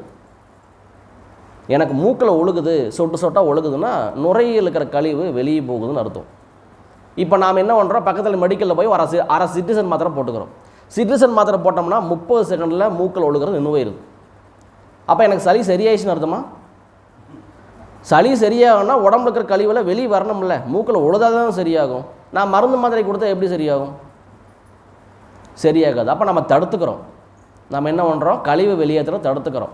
காய்ச்சல் வரக்கூடாது, வாந்தி வரக்கூடாது, வயிற்றுப்போக்கு ஆகக்கூடாது, தலை வலிக்கக்கூடாது, மூக்கில் ஒழுகக்கூடாது. இந்த மாதிரி நம்ம நினச்சிக்கிட்டு எல்லாத்துக்கும் மருந்து மாத்திரை போட்டு தடுத்துக்கிறோம். இதைத்தான் அவர் சொல்கிறார். நீ இப்படி சாப்பிட்டீங்கன்னா நீ எதையும் தடுக்க வேண்டியதில்லை. இது சீராக வெளியே போகும் கழிவு. கழிவு வெளியேறது குறைஞ்சி போகாது, அளவுக்கு அதிகமாக வெளியேறது சீராக வெளியே போகும். அப்போ உணவு சாப்பிடும்போது ஒருநிலைப்பாட்டில் இருங்கிறது. உணவு சாப்பிடும்போது என்னால் ஒருநிலைப்பாட்டில் இருக்க முடியல, நான் இத்தனை நாள் அப்படியே கடைபிடிச்சி வாழ்ந்துட்டேன், இனிமேல் எப்படி நான் மாற்றிக்கிறது அப்படின்னா அதுக்கு ஒரு சின்ன ஒரு ஃபார்முலா இருக்குது. இதுக்கு பேர் ஆதிமுத்திரை. இது எல்லாத்துக்கும் தெரியும். அப்படி பண்ணால் ஆதிமுத்திரை. இந்த ஆதிமுத்திரை அப்படின்னா இதுக்கு எப்படி பேர் வந்துச்சு அப்படின்னா, நம்ம வயிற்றில் கருவாக இருக்கும்போது, நம்ம குழந்தையாக இருக்கும்போது முதல் போட்ட முத்திரையே இது ஆதிமுத்திரை. வயிற்றுக்குள்ளேயே குழந்தை வந்து இப்படி தான் இருக்குது, உள்ளே பார்த்தீங்கன்னா இப்படி தான் இருக்குது. இந்த ஆதிமுத்திரை போடும்போது நம்ம உடம்புல என்ன வேலை நடக்குது அப்படின்னா, ரத்த ஓட்டம், காத்தோட்டம், சக்தி ஓட்டம், கரண்ட்டு, இந்த 3 வந்து சீராக இருக்கும். இந்த 3 சீராக இருக்கும்போது வாதம், பித்தம், கபம் சீராக இருக்கும். இது சீராக இருக்கும்போது நம்ம உடம்புல வந்து சீராக கழிவு வெளியேறும். அதே மாதிரி சீராக செல்களை புதுப்பிக்கும், கட்டுமானம் பண்ணும். நம்ம உடம்பு வந்து வளர்ச்சிதை மாற்றத்தை அடையும். இதுதான் ஆதிமுத்திரையோட வேலை. அப்போ இது எப்போ நம்ம பயன்படுத்துறது அப்படின்னா, சாப்பிடும்போது தட்டத்தில் சாப்பாடு போட்டாச்சு, பசி வந்தாச்சு, தட்டத்தில் சாப்பாடு போட்டாச்சு, உங்கள் கவனம் உங்கள் பார்வை இந்த வட்டத்தை சுற்றி தான் இருக்கணும், வேறு எங்கேயும் நகரக்கூடாது, இங்கே தான் இருக்கணும். இப்போ நம்ம அருந்தியதுன்னா வாயில் எடுத்து வச்சாச்சு. வாயில் எடுத்து வச்சாச்சுன்னா இந்த கையை ஆதிமுத்திரை கொண்டு போயிடணும். அவ்வளோதான், வெரி சிம்பிள். ஆதிமுத்திரை கொண்டு போயிட்டீங்க அப்படின்னா இந்த கவனம் ஃபுல்லாக எல்லா பிரெயின் பார்த்திங்கன்னா வாய்க்கே போயிடும். எல்லா தகவலும் வாய்க்கு போய் என்ன சுவை, என்ன உணவு, எவ்வளவு அளவு, இதெல்லாம் உங்களுக்கு மூளைக்கு தகவல் அனுப்பிடும். அப்போ இதை நல்லா மென்று அற்று போய் நீங்கள் உள்ளே விழுங்குற வரைக்கும் நீங்கள் ஆதிமுத்திரை ரிலீஸ் பண்ணக்கூடாது. எல்லாம் வாய் கூலாகி எல்லாம் உள்ளே போயிடுச்சு அப்படின்னா அதுக்கப்புறம் ஆதிமுத்திரை ரிலீஸ் பண்ணி அடுத்த வாய் எடுக்கணும். அடுத்த வாய் எடுத்து வாயில் வச்சதுக்கப்புறம் மறுபடியும் ஆதிமுத்திரைக்கு போயிடணும். ஒருவேளை நான் ஆதிமுத்திரையை போடலை அப்படின்னா இங்கே என்ன வேலை நடக்கும் தெரியுங்களா? இதை எடுத்து வாயில் வச்சாச்சுன்னு வச்சுங்களேன், இங்கே அரையும் குறையுமா மென்னோனையும் கை உடனே தடத்துக்கு போயிடும். தடத்துக்கு போச்சுன்னா அது உணவு கையை கேட்ச் பண்ணிடும். கேட்ச் பண்ணிச்சுனாவே இந்த உணவு உள்ளே போயிடும், ஒழுங்காகவே நொறுங்காது. ஜேசிபி மாதிரி வலிச்சு உள்ளே போட்டுக்கிட்டே இருக்கும். அப்போ ஜேசிபி மாதிரி வலிச்சு உள்ளே போட்டால் நம்மளுக்கு ஒழுங்காக செரிமானம் நடக்காதுல்ல. செரிமானம் வாயில் எவ்வளோ நேரம் உணவு இருக்குதோ அதுக்கு தகுந்த மாதிரி உமிழ் நீர், தைராய்டு, பித்த நீர், இன்சுலின், இந்த மாதிரி நாளமில்லா சுரப்பியில் ஆக்டிவேட் ஆகும். இந்த நாளமில்லா சுரப்பியில் தான் நம்மளுக்கு தேவையான மருந்தாக மாறுது. நம்ம உண்ணக்கூடிய உணவில் எதுவுமே கிடையாது. சித்தர்கள், நம்ம முனிவர்கள் இவங்கெல்லாம் தியானம் தவம் பண்ணுவாங்க, சாப்பிடவே மாட்டாங்க. தவம் பண்ணும்போது அதை சாப்பிடுவாங்களா? அப்போ என்ன பண்ணுவாங்கன்னா ஒரு உணவு சாப்பிட்ற மாதிரி மனசில் இமேஜின் பண்ணுவாங்க. மனசில் நினச்சாலே போதும் அதுக்கு தேவையான உமிழ்நீர் சுரந்தாரும். உமிழ்நீர், தைராய்டு, பித்தனை இதெல்லாம் ஆக்டிவேட் ஆச்சுன்னா நம்மளுக்கு தேவையான சத்தாக மாறிக்கும். இப்படி தான் தியானம் தவம் பண்ணும்போது ஒருநிலைப்பாட்டிலிருந்தே நம்ம உணவை சாப்பிடும்போது அந்த மாதிரி மனசில் நினச்சிக்கிட்டாங்க. அப்போ நாம் என்ன பண்ணோம் அப்படின்னா உணவை செரிமானம் பண்ணால் தியானம் அதுக்கு போகும், ஒருநிலைப்பாட்டில் இருக்கணும். ஜேசிபி மாதிரி வலிச்சு உள்ளே போட்டக்கூடாது. ஸோ இந்த விஷயத்தை நம்ம செஞ்சோம் அப்படின்னா நம்மளுக்கு அழகாக கழுவி வெளியே போயிடும். நம்ம உடம்புக்கு எந்த மருந்து மாதிரி தேவையில்லை அப்படின்னு வள்ளுவர் சொல்கிறார். இதுதான் ரொம்ப ரொம்ப முக்கியமாக எல்லோரும் கடைபிடிக்க வேண்டியது. அப்போ உணவை எப்போ சாப்பிட்ணும், எப்படி சாப்பிட்ணும், என்ன மாதிரி உணவை சாப்பிட்ணும், இதை தான் நம்ம வாழ்வியல் முறையாக கற்றுக் கொடுத்துருக்காரு. ஸோ இதை நம்ம எல்லோரும் கடைபிடிக்கணும். இப்போ பொதுவாக சமயத்தில் ஒரு 3 மாதத்துக்கு முன்னாடி நடந்த ஒரு நிகழ்வு என்னென்னா ரொம்ப வருத்தத்துக்குரிய ஒரு நிகழ்வு. நாம் சித்த மருத்துவம் பண்ணிக்கிட்டு இருக்கிறோம், அது நிறைய பேர் வர்றாங்க. ஒரே ஒரு சின்ன குழந்தை, அது மட்டும் மனசில் விட்டு விலகவே மாட்டேங்குது. அது நம்ம சொன்னால் தான் மக்களுக்கு என்னென்ன புரியும். என்ன அப்படின்னா இப்போ ஒரு பையன் 8th படிக்கிறான், நல்லா படிக்கிறான். நல்லா படித்ததுக்கப்புறம் அவன் என்ன பண்ணுறான் அப்படின்னா நாமக்கல் இருக்கிற ஒரு பெரிய ஸ்கூலில் கொண்டு ஹாஸ்டலில் போட்டுறாங்க. இந்த ஹாஸ்டலில் போட்டதுக்கப்புறம் பையனுக்கு முறையான உறக்கமோ உணவோ இல்லை. அதனால் அவனுக்கு அப்பப்போ தலைவலி வருது. தலைவலி வரும்போதெல்லாம் பள்ளி நிர்வாகமே அவனுக்கு மாத்திரை கொடுத்து இந்தப்போ இதை போட்டுக்கோ, தலைவலி வந்தால் இது எல்லாம் பொதுவாக வரத்தான் செய்யும், தலைவலிச்சா இந்த மாத்திரை போட்டுக்கோ அப்படின்னு சொல்லி ஒரு வாரத்துக்கு தொடர்ந்து மாத்திரை கொடுக்குறாங்க. அவனுக்கு தலைவலி நிற்கலை, மறுபடியும் அதிகமாகுது. அப்போ என்ன ஆகுனா திடீர்னு காய்ச்சல் வந்துடுது. காய்ச்சல் வந்தோடனே என்ன சொல்கிறாங்கன்னா பள்ளி நிர்வாகம் பெற்றோருக்கு ஃபோன் பண்ணி இந்த பையனுக்கு காய்ச்சல் வந்துருச்சுங்க, உங்கள் மகனை கூட்டிகிட்டு போங்க அப்படின்னு சொல்லிடுறாங்க. இவங்களும் போய் என்ன பண்ணுறாங்க அப்படின்னா பையனை கூட்டிகிட்டு ஒரு வாரம் வச்சு எல்லா ஹாஸ்பிட்டலில் இந்த மருந்து மாத்திரையெல்லாம் பார்த்து காய்ச்சல்லாம் சரி பண்ணிடுறாங்க. காய்ச்சல், தலைவலி இதெல்லாம் சரி பண்ணிவிட்டு இப்போ கொண்டு மறுபடியும் ஸ்கூலில் விட்றாங்க, ஹாஸ்டலில் கொண்டே விட்றாங்க.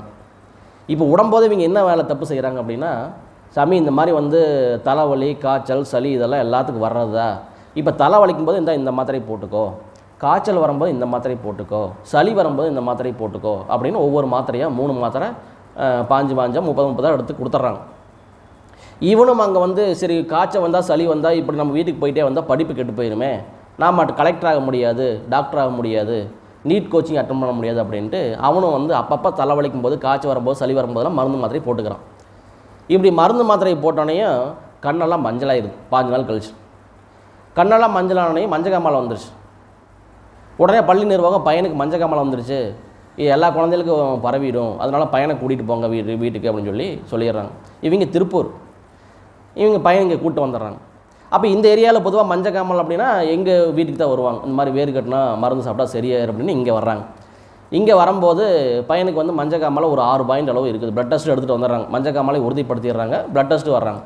மஞ்சக்காமல் அப்படின்னா என்ன அப்படின்னா நாம் கொடுக்குற மருந்து, மாத்திரை, உண்ணக்கூடிய உணவில் இருக்கிற ரசாயனம், ஆல்கஹால், இது எல்லா ரசாயனமும் லிவர் தான் வாங்கி வச்சுக்கும். வாங்கி வச்சுட்டு இந்த லிவர் இது எனக்கு வேண்டாம் அப்படின்னா அதை வெளியேற்றுற நிகழ்வு தான் மஞ்சக்காமலை. அப்போ கல்லியில் சுத்தம் பண்ணுற நிகழ்வு தான் மஞ்சக்காமலை. அப்போ சுத்தம் பண்ணுற நிகழ்வு தான் மஞ்சக்காமலை. இந்த மஞ்சக்காமலை நம்ம என்ன பண்ணோம்னா இன்னும் எச்சா நம்ம சுத்தம் பண்ணுறது தான் முயற்சி பண்ணணும். இப்போ அதுதான் நம்ம அந்த வேறு இந்த பொடி இதெல்லாம் கொடுத்து நம்ம சுத்தம் பண்ணுறோம் நம்ம சொல்கிறோம். நம்ம இந்த மாதிரி தகுந்த விளக்கமெல்லாம் கொடுத்து இது ஒன்றும் பயப்பட தேவையில்லை, நீங்கள் பயந்துக்காதீங்க, இது ஈஸியாக சரியாயிடும், 60 பாயிண்ட்லாம் குறைச்சிருக்கிறோம், 6 பாயிண்ட் பெரிய விஷயம் இல்லை அப்படின்னு சொல்லி நம்ம தாட்டி வர்றோம். அப்போ வந்து இந்த மாதிரி கழிவு வெளியேற்றும் போது எனக்கு லைட்டாக எனக்கு பெயின் ஆகும். ஏன் பெயின் வருது அப்படின்னா, ஒரு உறுப்பில் வந்து கழிவு வெளியேற்றணும் அப்படின்னா அந்த உறுப்புக்கு இதய ரத்த அழுத்தம் கொடுக்கணும், இல்லை நுரையீரல் வந்து காற்றழுத்தம் கொடுக்கணும். இந்த 2 அழுத்தம் கொடுத்தா தானே கழிவு வெளியே நகரும்.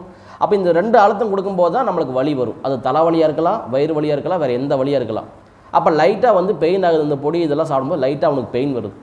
இப்போ பெயின் வரும்போது டாக்டர் என்ன சொல்கிறாரு, என்ன பண்ணுறாங்க அப்படின்னா, பக்கத்தில் இருக்கிற ஹாஸ்பிட்டலுக்கு போகிறாங்க.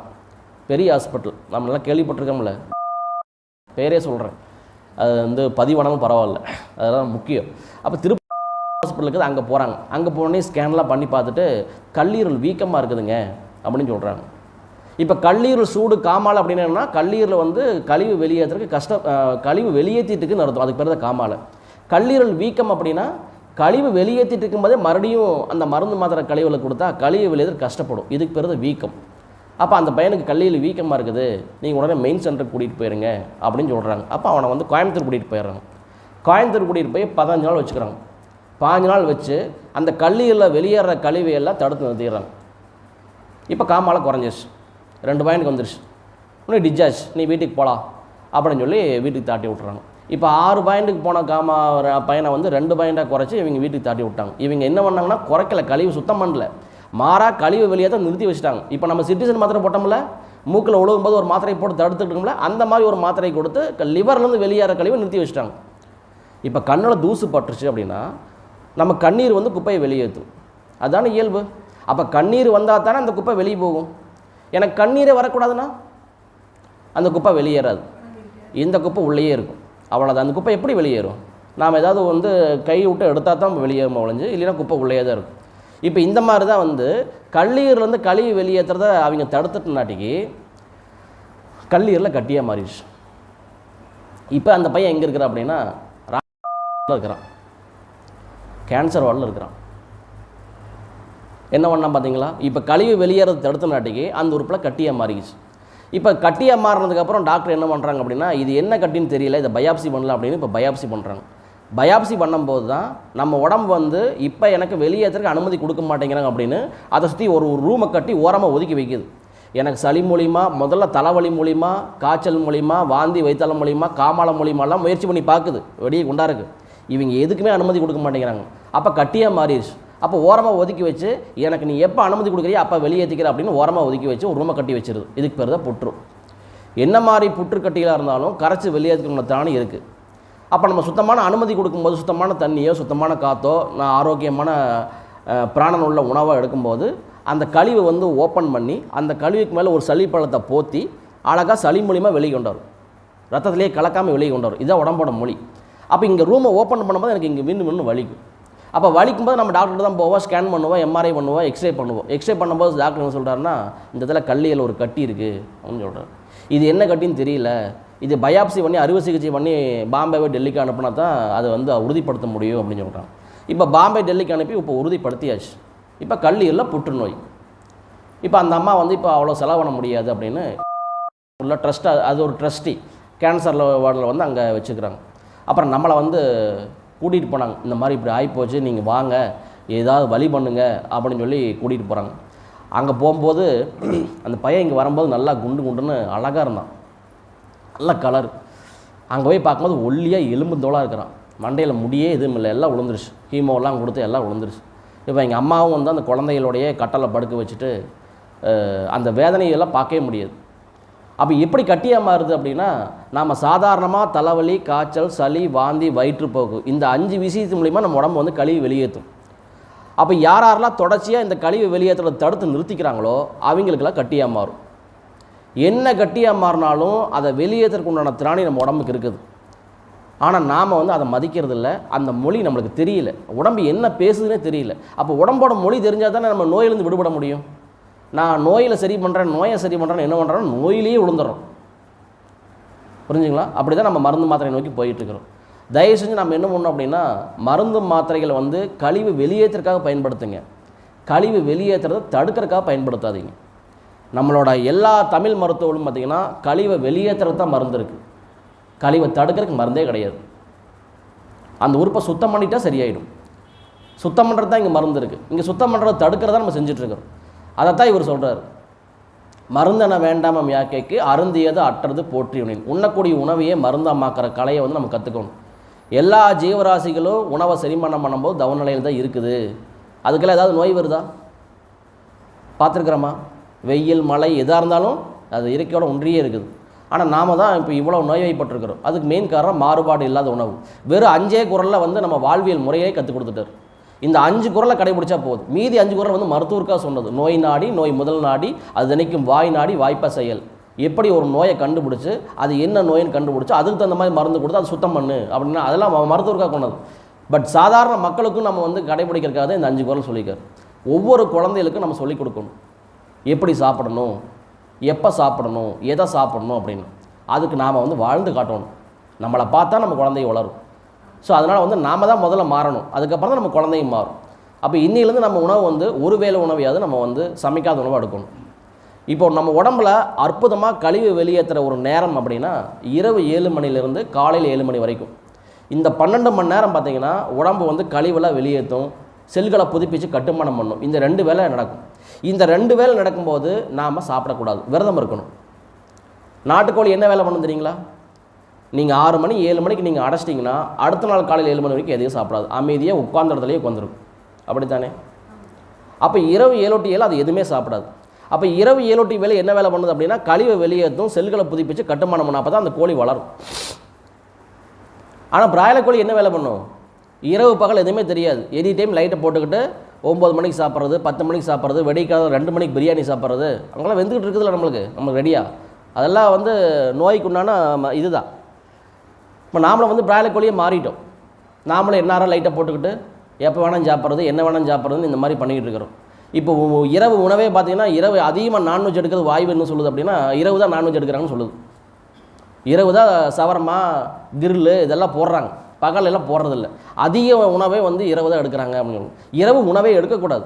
சித்தர்கள்லாம் முனிவர்கள் எதாவது ஃபாலோ பண்ணாங்க. இரவு 7 மணிக்குள்ள நம்ம உணவை முடிச்சிட்டோம் அப்படின்னா முதல்ல இரவு 7 மணிக்குள்ள எந்த பசி வருதோ, எந்த தீ எரியுதோ அதுக்கு நீங்கள் உணவு எடுத்துடணும். இப்படி உணவு எடுத்துகிட்டு இரவு 7 to 7 நீங்கள் வந்து விரதம் இருந்தீங்க அப்படின்னா உடம்புல 50% கழிவு சீராக வெளியே போகும். 50% கழிவு சீராக வெளியே, நல்லா கவனிக்கணும், சீராக வெளியே போகும். உங்களுக்கு வாந்தியோ வயிற்றாலையோ காய்ச்சலோ சளியோ வராது, சீராக வெளியே போகும். அதே மாதிரி காலை உணவு சமைக்காத உணவு, ஐயா சொன்ன மாதிரி மாறுபாடு இல்லாத உணவு. இந்த மாறுபாடு இல்லாத உணவு அப்படிங்கிறது சமைக்காத உணவு. ஏதாவது பழங்கள் சாப்பிடுங்க. இங்கே என்ன விளையுதோ அந்த பழங்கள் சாப்பிடுங்க. கொய்யாப்பழமா, மாதுளம்பழமா, பப்பாளி பழமா, இங்கே என்ன விளையுதோ வாழைப்பழமா, எது வேணால் சாப்பிடலாம். காலையில் ஏதாவது பழங்கள் சாப்பிடுங்க, இல்லைன்னா ஏதாவது ஒரு காய்கறிகள் சாப்பிடுங்க. எல்லா காய்கறியுமே பச்சையாக சாப்பிட முடியும். நாம் வந்து எதுவும் சாப்பிட்றதில்ல. இன்றைக்கி தேங்காய் கூட யாரும் பச்சையாக சாப்பிட்றதில்ல. சட்னி அரைக்கும் போது ஒரு குழந்தை வந்து தேங்காய் தொட்ட இரு அப்படின்னு நம்ம கையை தட்டுறோம், மிரட்டுறோம். அதை கூட சாப்பிட விட்றதில்ல. தேங்காய் வந்து அருமருந்து, வாழைப்பழம் தேங்காய் இது சாப்பிட்லாம். இதை விட இன்னும் நம்ம முன்னோர்கள் என்ன கண்டுபிடிச்சிருக்காங்க அப்படின்னா சமைச்ச உணவுலையும் உயிரை எப்படி கொண்டு வர்றது அப்படிங்கிற வித்தையை கண்டுபிடிச்சிக்கிறான். 7 மணிக்குள்ள சாப்பிட்ருவான், 7 மணிக்கு மேலே மிச்சம் வைக்கிற சாப்பாட்டில் தண்ணி ஊற்றி வச்சுருவான். பழைய சாப்பாட்டில் ஏகப்பட்ட உயிராற்றல் இருக்குது. அது வந்து சமைச்ச சாப்பாட்டில் உயிரை கொண்டு வர ஒரு வித்தை. இன்றைக்கி நம்ம எப்படி சாப்பாடு செய்கிறோம் அப்படின்னா சில்வர் குக்கரு இல்லைன்னா வந்து அலுமினிய குக்கர் இதில் தான் சாப்பாடு ஆக்குறோம். இந்த 100 பேர் சாப்பாடு இதில் ஆக்குறாங்க அப்படின்னா வெறும் 2 பேர் தான் பழைய சாப்பாடு குடிக்கிறாங்க. இந்த 2 பேர் பர்சன்டேஜ் என்ன பண்ணுறாங்க அப்படின்னா அந்த குக்கர்லேயே தண்ணி ஊற்றி வச்சிடுறாங்க. அதில் உயிராற்றல் வராது. உயிராற்றல் வரணும் அப்படின்னா முதல்ல ஒரு பானை வாங்கிக்கணும். எல்லாருமே ஒரு பானை வாங்கி அதில் சாப்பாட்டை போட்டு தண்ணி ஊற்றி வைக்கணும். இந்த தண்ணி என்ன தண்ணியாக இருக்கணும்? சுடு தண்ணியாக இருக்கக்கூடாது, ஆரோ வாட்டராக இருக்கக்கூடாது, ப்ளீச்சிங் பவுடர் போட்ட தண்ணியாக இருக்கக்கூடாது. அதில் உயிராற்றலே வராது. அப்புறம் நம்ம சாதாரண பச்சை தண்ணி மழை நீர் இதெல்லாம் நம்ம ஊற்றி வச்சோம் அப்படின்னா காலையில் அற்புதமான ஒரு நம்மளுக்கு அமிர்தம் நம்மளுக்கு கிடச்சிடும். எனக்கு கபகபன்னு பசிக்குதுன்னா நீங்கள் பழைய சாப்பாடோட நீங்கள் தயிர் மோரெல்லாம் கலந்து பிணைஞ்சு அப்படியே நீங்கள் குடிக்கலாம். இல்லை எனக்கு பசி இல்லைன்னா வெறும் நீராகாரம் மட்டும் எடுத்து குடிக்கலாம். நீராகாரம் குடிச்சிங்கன்னா 20 நிமிஷம் உங்களுக்கு பசி வந்துடும். இது அற்புதமான ஒரு மருந்து. எனக்கு உலக நாட்டிலலாம் வந்து சூரியனே கிடைக்காது, அந்த நாட்டிலலாம் பழைய சாப்பாடு வச்சு விற்றுட்டுருக்கிறான். ஆமாம், பழைய சாப்பாடு வந்து சூரியனே இல்லை. அது நம்ம வெப்பநிலை இருந்தால் தான் அங்கே கிருமி உற்பத்தி ஆகும். கிருமி ஐஸ் கட்டியே இருக்குது, அவனெல்லாம் பழைய சாப்பாடு சாப்பிட்றான். ஃப்ரிட்ஜு நாம் எப்படி வந்து குளிர்சாதன ஃப்ரிட்ஜ் வச்சுருக்கிறோம், அந்த மாதிரி ஒரு ஹீட் பாக்ஸ் வந்து நம்ம வெளியில் இப்போ என்ன வெப்பநிலை இருக்குது 33 டிகிரி இருக்குதுன்னா அந்த மாதிரி ஒரு ஃப்ரிட்ஜை கண்டுபிடிச்சி அதுக்குள்ளே பழைய சாப்பாடு வச்சு சாப்பிட்ருக்கிறான். அவ்வளோ அற்புதமாக வேலை செய்யுது அப்படின்னு சொல்கிறாங்க. அப்போ காலை உணவு வந்து மாறுபாடு இல்லாத உணவாக சாப்பிட்டோம் அப்படின்னா நம்ம உடம்புல 75% கழிவு வெளியே போகும். இப்போ மத்தியானமோ இல்லை இரவு வந்து 7 மணிக்கு உள்ளேயோ இடையில பசி வரும் பார்த்தீங்களா, உங்களுக்கு எத்தனை முறை அந்த தீ எரிஞ்சாலும், பசி தீ எரிஞ்சாலும், பசி வந்தாலும் நீங்கள் வீட்டில் என்ன சமைச்சு வச்சுருக்கீங்களோ அந்த சாப்பாடு எடுத்துக்கங்க. இந்த சாப்பாடு எப்படி இருக்கணும் அப்படின்னா, மாவு சத்து 1 கைப்பிடி இருக்கணும், நார் சத்து 2 கைப்பிடி இருக்கணும். மாவு சத்துனா என்ன? அரிசி, சிறுதானியம், கோதுமை எல்லாமே மாவு சத்து தான். இது 1 கைப்பிடி எடுத்துக்கணும். கீரைகள், காய்கறிகள் இது 2 கைப்பிடி இருக்கணும். 1 கைப்பிடி கீரை இருக்கணும், 1 கைப்பிடி காய் இருக்கணும். இல்லை நான்வெஜ் பிரியராக இருந்தால் 1 கைப்பிடி முட்டை இருக்கணும், 1 முட்டை எடுத்துக்கணும். இல்லைன்னா 1 கைப்பிடி கறி எடுத்துக்கணும். சிக்கன், மட்டன், மீன் நீங்கள் என்ன வேணாலும் சாப்பிடுங்க. இதை வந்து 2 மடங்கு இருக்கணும், சாப்பாடு 1 மடங்கு இருக்கணும். இந்த மாதிரி எடுத்தோம் அப்படின்னா நம்ம உடம்புல 100% கழிவு தேங்காமல் சீராக வெளியே போகும். சீராக வெளியே போயிட்டு நம்மளுக்கு நோய் கிடையாதுல்ல. இதான் உடம்ப நம்ம வந்து சுத்தி பண்ணிக்கிற ஒரு முறை. இப்போ இரவு 7 to 7 விரதம் இருக்கிறோம், காலை உணவு சமைக்காத உணவு எடுக்கிறோம், மத்தியானம் இரவு 7 மணிக்கெல்லாம் நம்ம இப்படி உணவு எடுக்கிறோம். இந்த உணவு எடுக்கும்போது நம்ம ஆதிமுத்திரையை கடைபிடிக்கிறோம். வெறும் 15 நாள் நீங்கள் கடைபிடிச்சி மட்டும் பாருங்கள். இன்னையிலேருந்து நம்ம ஐயா பேரில் சங்கல்பம் பண்ணிக்கங்க, உறுதிமொழி ஏற்றுக்குங்க. நான் இன்னையிலேருந்து சாப்பிடும்போது ஆதிமுத்திரையில் பயன்படுத்துவேன் அப்படின்னு. இந்த ஆதிமுத்திரை நீங்கள் சாதாரணமாக நினைக்காதீங்க, இது ரொம்ப எளிமையாக தான் இருக்கும். ஆனால் இது என்ன வேலை பண்ணும் அப்படின்னா, நம்ம உடம்புல வாயு நிலையில் ஒரு கழிவு இருக்குல்ல, நெஞ்சுக்கரிப்பு, வயிறு பொறும்புல, கேஸ்ட்ரபிள், வாயு தொந்தரவுலாம் இருக்குல்ல, இதெல்லாம் 3 to 7 நாளில் சுத்தமாக வெளியே போயிடும். ஒரு திரவ நிலையில் ஒரு கழிவு இருக்குது, எனக்கு வந்து நுரையீரலில் கபம் கட்டி இருக்குது, கல்லீரலில் பித்தம் காமால வந்துருக்குது, ரத்தத்தில் கலந்துருக்குது, இதெல்லாம் சொல்கிறோம்ல, ரத்தத்தில் என்னென்னமோ தைராய்டு இருக்குது, அது இருக்குன்னு சொல்கிறோம்ல, இதெல்லாம் வந்து 7 to 15 நாளில் வெளியே போயிடும். இல்லை கட்டியாக மாறிடுச்சு, திரவ நிலையில் இருக்கிறது ஒரு இப்போ பித்தநீர் வந்து பித்தப்பையில் கல்லாக மாறிடுச்சு, சிறுநீரத்தில் கல்லாக மாறிடுச்சு, கர்ப்பப்பையில் நீர் கட்டியாக மாறிடுச்சு, உடம்புல கொழுப்பு கட்டியாக மாறிடுச்சு, இல்லை கேன்சர் கட்டியாக மாறிடுச்சு, எங்கேயோ ஒரு கேன்சர் கட்டியாக மாறிடுச்சு. இப்போ ஸ்கேன் பண்ணும்போது டாக்டர் சொல்லிட்டாரு இந்த இடத்துல ஒரு கட்டி இருக்குன்னு சொல்லிட்டாரு, இதை கேன்சர் கட்டியாக இருக்கலான்னு ஒரு பிட்டை போட்டார், பயமுறுத்திட்டாரு, அப்படிலாம் வச்சுக்கிறோம்ல. இந்த மாதிரி கட்டிகள் 15 to 45 நாளில் கரைஞ்சி வெளியே போயிடும் இந்த ஆதிமுத்திரை போடும்போது, இந்த இந்த இந்த சைக்கிளிங் ஃபாலோ பண்ணும்போது. ரெண்டாவது, ஒரு உறுப்பே அழுகி போச்சு, கல்லீரல் கெட்டு போச்சு, நீ கல்லீரல் மாற்றணுங்கிறாங்க, 30-40 லட்ச ரூபா கேட்குறாங்க. சிறுநீரகம் வந்து செயல்பாடு இல்லைங்கிறாங்க, உடம்புல உப்பு அதிகமாகி போச்சு, டயலைஸ் பண்ணுங்கிறாங்க. இல்லைன்னா வேறு சிறுநீரகம் மாற்று அறுவை சிகிச்சை செய்யணும், வேறு சிறுநீரகம் மாற்றணுங்கிறாங்க, 10 லட்சம் 15 லட்சம் கேட்குறாங்க. அப்படின்னா இந்த மாதிரி உறுப்பு அழுகி போன கெட்டு போன உறுப்பே 45 to 90 நாளில் புது கல்லீரலாக புது சிறுநீரமாக மாறிடும். அவ்வளோ சக்தி வாய்ந்து இந்த வாழ்வியல் முறை. எல்லா ஜீவராசிகளும் இப்படி தான் தன்னை தானே சுத்தம் பண்ணிக்குது. மனுஷன்தான் கழிவு வெளியேற்றத்தை தடுத்துக்கிட்டு நோயை உற்பத்தி பண்ணிக்கிறான், டயலைஸ் பண்ணுறான், அப்புறம் அங்கேயே குழி தோண்டி படுத்துக்கிறான். கடைசியில் நம்ம இதுலேருந்து மீண்டு வரணும் அப்படின்னா கண்டிப்பாக இரவு 7 to 7 சாப்பிடக்கூடாது, விரதம் இருக்கணும். ஒன்றாகாது, ஒரு வேளை உணவு நம்ம தவிர்த்துட்டாலும் ஒன்றாகாது. இப்போ சமீபத்தில் சிரியா நாட்டில் நிலநடுக்கம் வந்துச்சு பார்த்தீங்களா, 258 மணி நேரம் ஒரு அம்மா, ஒரு அப்பா, ஒரு குழந்தை 3 பேரும் காப்பாற்றிக்கிறாங்க 58 மணி நேரம் கழிச்சு.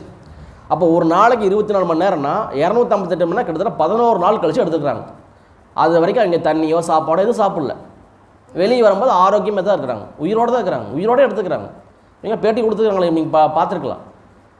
அங்கே ஒரு வேளை உணவு சாப்பிட்லிங்கன்னா நம்ம செத்து போயிடுவோமோ, நம்மளுக்கு ஏதாவது ஆயிருமோன்னு நினச்சிக்கிறோம். அதுதான் ஃபாஸ்டிங் இருக்கிறது. விரதத்தோட தன்மை அப்படிங்கிறது வந்து சாதாரணமான விஷயம் கிடையாது. அமாவாசை, பௌர்ணமி இதெல்லாம் ரொம்ப ரொம்ப முக்கியமான நாட்கள். ஏன் அமாவாசை பௌர்ணமிக்கெல்லாம் வந்து உள்ளூரில் இருக்கிற வேப்ப மரம், ஆலமரம், அரச மரத்தை சுற்றுறாங்க? ஏன் கோயிலை சுற்றுறாங்க? ஏன் மலையவே சுற்றி வராங்க, கிரிவலம் வர்றாங்க? அமாவாசை பௌர்ணமி அப்படிங்கிறது பார்த்தீங்கன்னா இந்த விண்காந்த சக்திகள், ஐயா சொல்கிறார்ல விண்காந்த சக்திகள், இந்த விண்காந்த மேக்னெட் பவர் வந்து அப்போ தான் நம்மளுக்கு ஈவனாக கிடைக்கும். இந்த மேக்னெட் காந்த சக்திகள் கிடைக்கிற நேரத்தில் தான் நம்ம உடம்புல வாதம், பித்தம், கபம் இந்த 3 சீராக இருக்கும். இந்த 3 சீராக இருக்கும்போது தான் ரத்த ஓட்ட, காற்ற ஓட்ட, சக்தி ஓட்ட இந்த 3 சீராக இருக்கும். இந்த 3 சீராக இருந்தால் நம்ம உடம்பு சீராக கழிவை வெளியேற்றும். இதுதான் நம்மளோட தத்துவம், நம்மளோட அறிவியலோ இதுதான். இன்றைக்கி நம்ம எதுக்கு கோயிலுக்கு போகிறோம், ஏன் கிரிவலம் போகிறோன்னே தெரியுது இல்லையே. போன சித்ரா பௌர்ணமிக்கு திருவண்ணாமலை போயிருந்தேன் நான் கிரிவலம் போகும்போது. ஏன் மேக்ஸிமம் எல்லாம் லேடிஸ் வர்றாங்க, 60% 70%க்கு மேலே லேடிஸாக வர்றாங்க. அது ரொம்ப சந்தோஷம் தான். ஆனால் என்ன பண்ணுறாங்க அப்படின்னா, ஒரு 5-6 பேர் சேர்ந்துக்கிறாங்க, செல்ஃபோன்லேயே வந்து நாடகத்தை போட்டு பாக்கியலட்சுமி பார்க்குறேன், எல்லா நாடகத்தையும் மலை சுற்றி வரக்குள்ள பார்த்துட்றாங்க, சிரித்து பேசிக்கிட்டு வர்றாங்க. அப்போ இடையில சுற்றி கிரிவல பாதையில் என்னென்னலாம் கொடுக்குறானோ, பெப்சி, கொக்கோலா தான் அதிகமாக இருக்குது, ஃபேண்டா, 7up இந்த மாதிரி தான் நிறைய வச்சுருக்கிறான். ரொம்ப கம்மியாக கொடுக்குற, வெறும் 5 ரூபாய்க்கு 1/2 லிட்டர் கொடுக்குறான். வாங்கி குடிக்காமல் இருப்போமா? எல்லாமே ஒரு கை பிடிச்சிட்றாங்க. அதே மாதிரி எவன்லாம் சுற்றி சோறு போடுறானோ அங்கெல்லாம் பூந்துடுறது. கிரிவலம் வரும்போது, மலையை சுற்றி வரும்போது, கோயிலை சுற்றி வரும்போது, ஒரு மரத்தை சுற்றும் போது நம்ம வாயை மூடி இருக்கணும். இங்கிருந்து மலையே நம்ம சனிமலை வந்து 1330 படி இருக்குல்ல, நீங்கள் கீழேருந்து மேலே வரைக்கும் பல்ல கடிச்ச மாதிரி உதட்ட மூடிக்கிட்டு ஏறி பாருங்கள், நிற்காமல் ஏற முடியும். இதே வாய் வழியாக சுவாசம் எடுக்க ஆரம்பிங்க, நீங்கள் ஏதாவது பேசி சிரிச்சுக்கிட்டு ஏறினீங்கன்னா ஏற முடியாது. 100 படிக்கு உட்காந்து ஏற முடியும். இன்றைக்கி பொதுவாக யாரும் படிக்கட்டுலேயே ஏறதில்லை. எல்லா பைக்கில், காரில் இல்லைன்னா பஸ்ஸில் போயிடுறாங்க. மலைக்குன்னு போகணும் அப்படின்னா நீங்கள் படிக்கட்டில் மட்டும்தான் போகணும், இல்லைன்னா நீங்கள் போகவே கூடாது. எதுக்கு போகிறீங்க? கால் வலிக்குதுன்னா கீழே இருந்து ஆண்டவனை கும்பிடுங்க. நீங்கள் அங்கே போய் கும்பிட வேண்டிய அவசியமே இல்லை.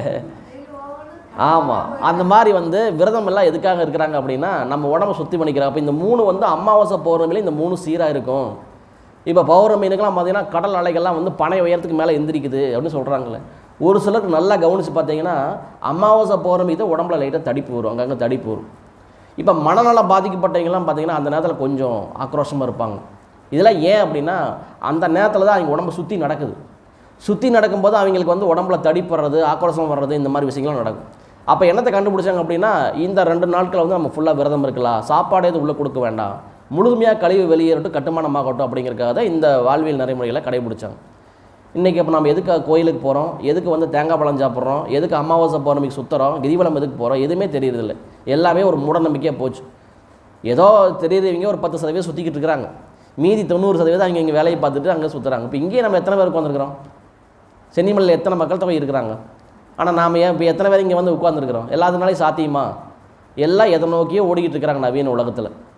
சரி, எதை நோக்கி இருந்தாலும் நம்ம கார் வச்சுருக்கலாம், பெரிய பங்களா வீடு வச்சுருக்கலாம், காடு தோட்டம் துறவு எது வேணால் வச்சுருக்கலாம்.